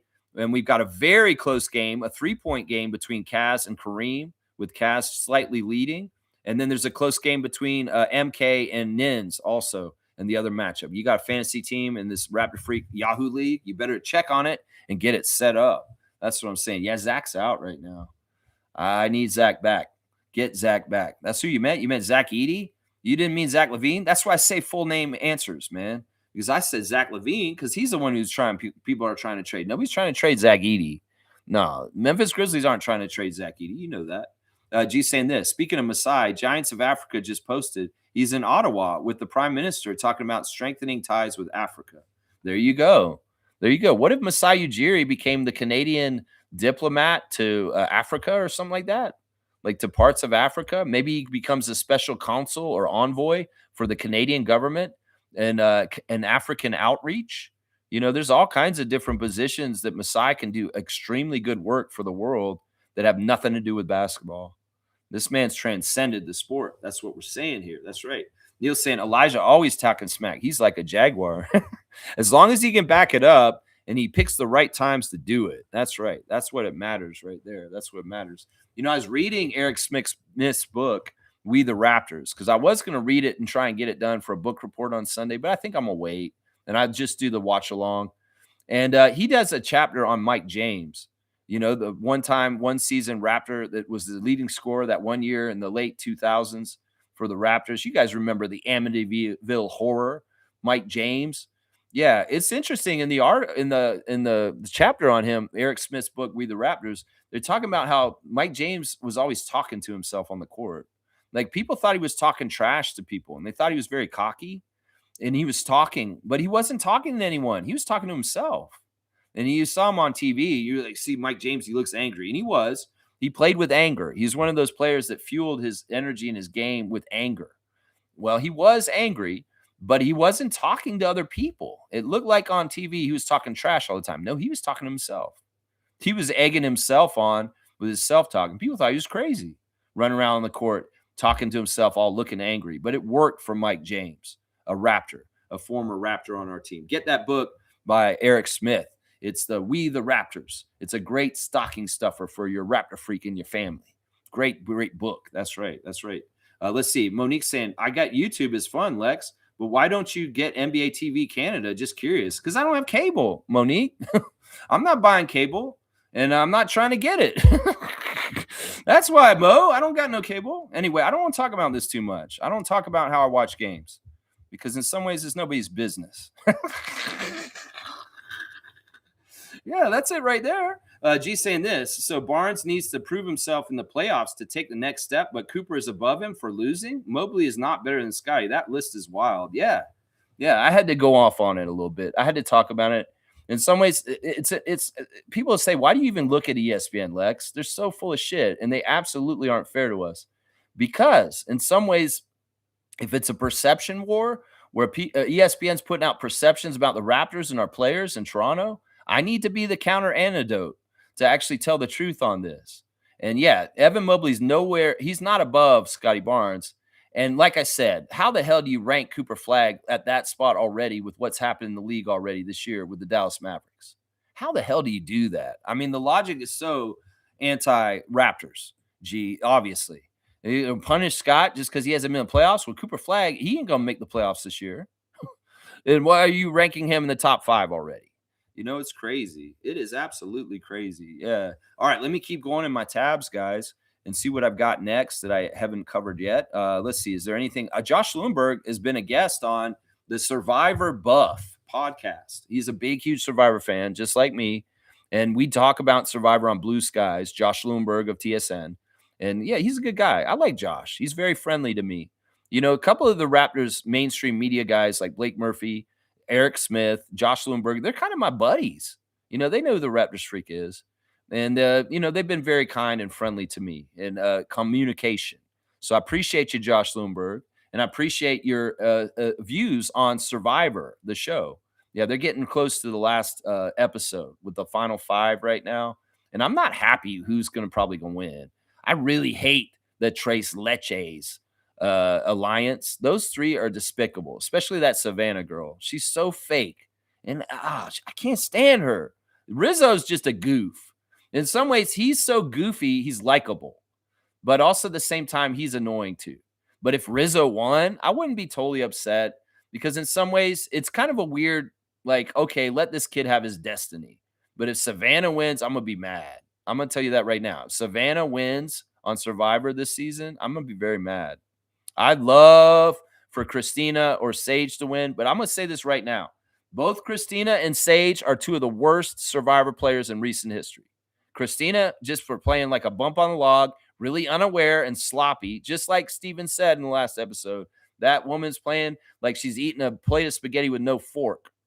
And then Sage, for being so diabolical and gross with your blackhead collecting, you are not who you think you are. You are a horrible player. You did not read this game right, and you made mistakes left and right. And you got the point where, at this point, if you guys haven't watched Survivor this week, sorry, it's a spoiler, that y'all sold out Steven like you did this week when you could have actually put Sophie out. So you miscalculated and you stabbed him in the back when you did need to. And absolutely, you came off as like you don't know what the fuck you're doing. So I say that. I'm disappointed in Sage because she had a lot of potential this season and she's made many mistakes over the last few weeks. And I think the first major one was when they voted out Alex and they didn't realize they needed Alex for numbers against that alliance. Anybody who watches Survivor knows what I'm talking about. If you don't, I'm sorry. There's your little Survivor point. And it's because Josh Lundberg's a fan. But check out the Survivor Buff. It's a podcast, and Josh is a guest on it this week. So check that out. Y'all, listen, 905 are 12-0. They are undefeated, and they are looking like they might want to get a chip at the Showcase Cup in Orlando in the next couple weeks. And, well, I like chips and dips, just like Drake does too. So why don't you get some Canadian chips and dips? And Que Pasa is a Canadian company that makes great organic salted tortillas and other kind of chips, salsa chips. And I love these, man. These are so good. And, of course, you got to have the dip to go with the chip. And today's dip is brought to us by Neil Brothers, a fantastic Canadian company also that does pasta sauce, barbecue sauce, and salsa. And this combo right here is straight up 100% Canadian.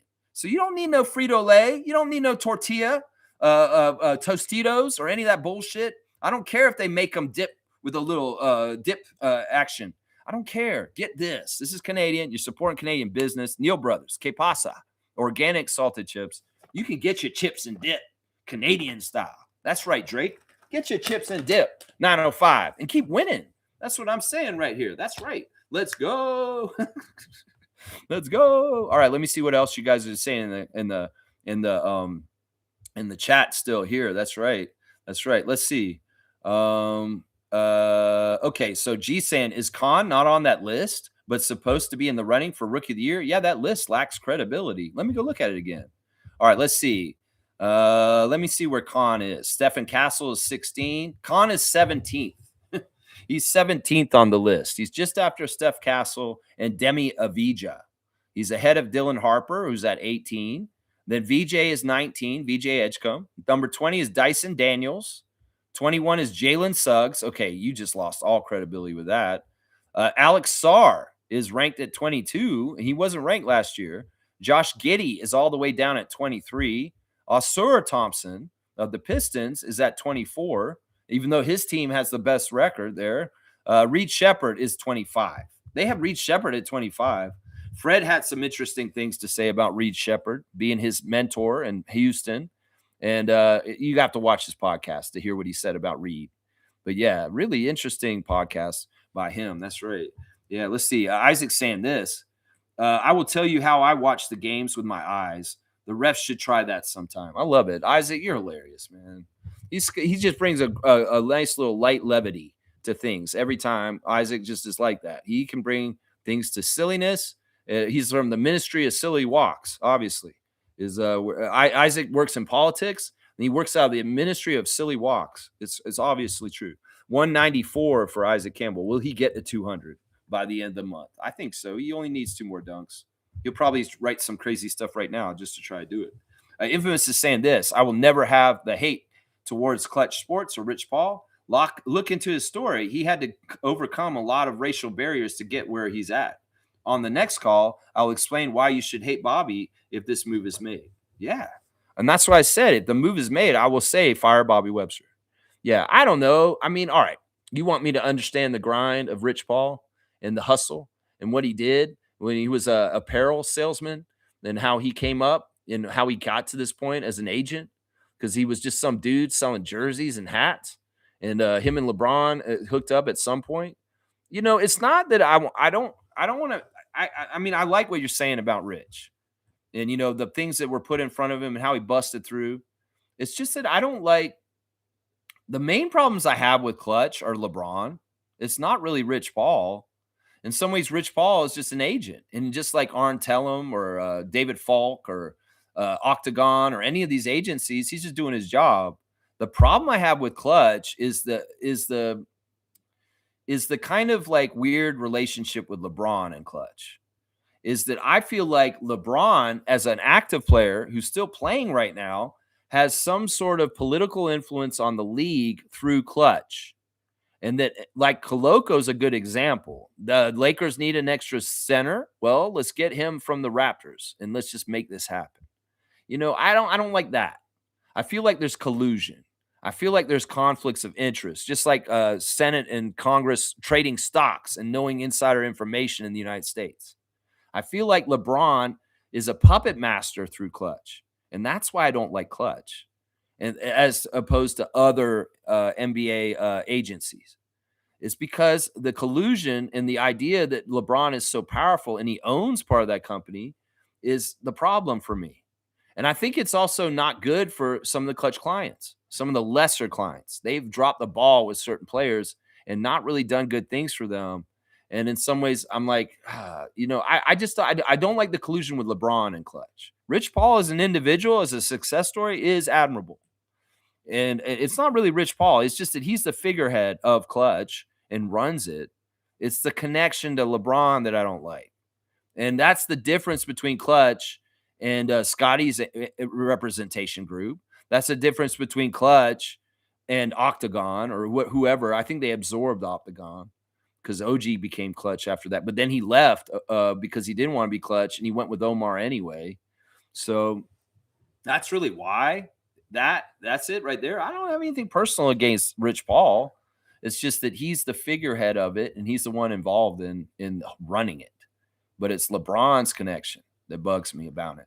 That's it right there. Most saying W stream, W vibes. Yeah, the vibes are immaculate. 12-0. I love a perfect dozen. It's so awesome. Go Raptors for life. Keep at it always, Lex. Raptor Free Crew, strong forever. Just helping me limit the comments. Yeah. Yeah, I appreciate that. I really do. You know what? I'm going to do a really quick poll right at the end here. And you know what? No, I don't need to do a poll. I'm just going to make the decision. So Sunday, we will do a watch along for the main Celtics game. I won't be on first thing in the morning. I'll be coming on around 12:30 in the afternoon, and the game will start at 1. So we'll do half an hour of setup, and then we'll go right. Maybe I'll do 15 minutes. Maybe it'll be 12:45 because we don't have anything to react to or anything like that. So I'll just come on and do early stuff for 15 minutes at 12:45 on Sunday, and we'll watch the game live, and I'll do an audio supplemental to the game. No disrespect to Schulman and Ward. You guys are awesome. But I like to get out there and practice my play-by-play too. So if you guys are interested in hearing me talk during the game and do the watch-along, that's what we'll do on Sunday. Maine Celtics, Raptors 905. And tomorrow, as I said, share the love club for Elijah Martin. We will be celebrating Elijah tomorrow morning at 9:30 a.m. Saturday morning. That's right. All right, let me wrap it up. Let's do the last couple things. All right, let's get our classic card out right now. Let's see what we get in here. Let's see what we're getting. Oh, man, this is a hard card. I don't even know really who this guy is completely. So this is top notch. Whoever's here knows classic card, please get this one. Who is this player, guys? This is really, really tough, man. I have no idea. I don't even remember this guy. So if you guys know it, that's fantastic. This is the classic card of the day. I think this is going to be really hard. Jimmy Butler's a good guess, but that's not Jimmy Butler. His name does start with a J. His first name starts with a J, and his last name starts with a C. But yeah, he's not Jimmy Butler. He's not that good. He's a guy who's, I don't even know if he's in the league still. Troy Brown Jr., that's a good guess. Good to see Slug Deezy here. But no, his initials are JC, if that'll help you right there. It's not Troy Brown Jr. His initials are JC. Let's see. His first name is, if you know wrestling, is the son of the promoter of Memphis Wrestling, who wrestled a long, long time. And he was in WWF, WCW, and a lot of people hated him. And he said slap nuts, and he hit people in the head with a guitar. So his first name is the last name of that wrestler. So if you know that, yeah, you're close. That's close. It's like Deezy. His first name is not Jared. It is the last name of the wrestler that I just described that hit people over the head with a guitar and said, "How do you like that? Slap nuts, slap nuts." And he was also on TNA, and he wrestled a long, long time. Like he started in Memphis with his dad's company, Jerry's his dad. And then he went to all kinds of territories, and then WCW, and then WWF. And he bounced back and forth between WCW and WWF. He was supposedly going to be one of the Four Horsemen for a little while, but they rejected him. And he hit people over the head with a guitar. But you got the name mostly right. Just fix the first name. But it is Culver. Culver is his last name. I just don't want Jared is not actually his name. It's actually the last name of the wrestler that I'm talking about, the cowboy wrestler with the guitar who called people slap nuts. So if you want a seagull slug DZ, you can do it that way. Jarrett Culver. That's right. Isaac just did it. Isaac just seagulled it. It's Jarrett, not Jared. I mean, those are technically different names in some ways. So Jeff Jarrett was the wrestler I was talking about. Old Jeff Jarrett, Jerry Jarrett, in Memphis Wrestling. And he was all that. Jarrett Culver. Yeah. You know what? I feel bad, though. Although Slug DZ is the king of the classic card, and he does get them most of the time. All right, that's a very hard card. So what I'm going to do is I'm going to do this. I'm going to split the difference, and I'm going to give 100 to both you guys because I feel like, you guys both did the work. So Slug/Isaac, and both of y'all will get 100. Well, you know what? I gave so many points for Gary Grant yesterday. You know what? I'm going to give you guys both 200. So it's a 400 card, split half, 200 each. Yeah, Jarrett Culver. Jarrett Culver is the right one. Yeah, there you go. Let's see what's his stats look like. I don't know how long he played in the league, right? Yeah, I don't know. Anyway, that's the classic card. All right, happy birthday to John Salmons, guys. John Salmons was one of the 4 players traded to Toronto in the Rudy Gay trade, and he played for the Raptors for 60 games in 2013, 2014, and he averaged 5 points per game. John Salmons is a Christian, and he speaks on behalf of Fellowship of Christian Athletes, and he was also inducted into his alma mater's Hall of Fame in 2018. You guys remember John Salmons? Yeah, it's his birthday today. And happy birthday, John. He is actually 46 today.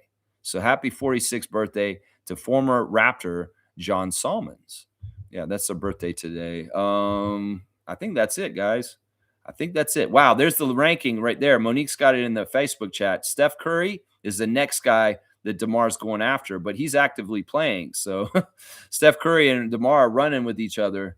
And Vince, he's just passed by 1 point. So he's 23rd on the all-time list, scoring DeMar DeRozan. I love that accomplishment so much. That's really, really cool. All right, I guess that's it. I've wrapped up the show for today, and we're just about to be at 2 hours. That's really good. Yeah, W at Slug, W at you, Isaac. W for both you guys. All right, Raptors 905, you're 12-0, a perfect dozen. Let's go and get that baker's dozen on Sunday afternoon, 1 p.m., Maine Celtics. And then, hey, can you beat the Knicks too? On Tuesday, that'd be awesome too. But yeah, a perfect season so far for Andrew Jones, and I feel so good about it. That's right, Kurt Hennig. That's right.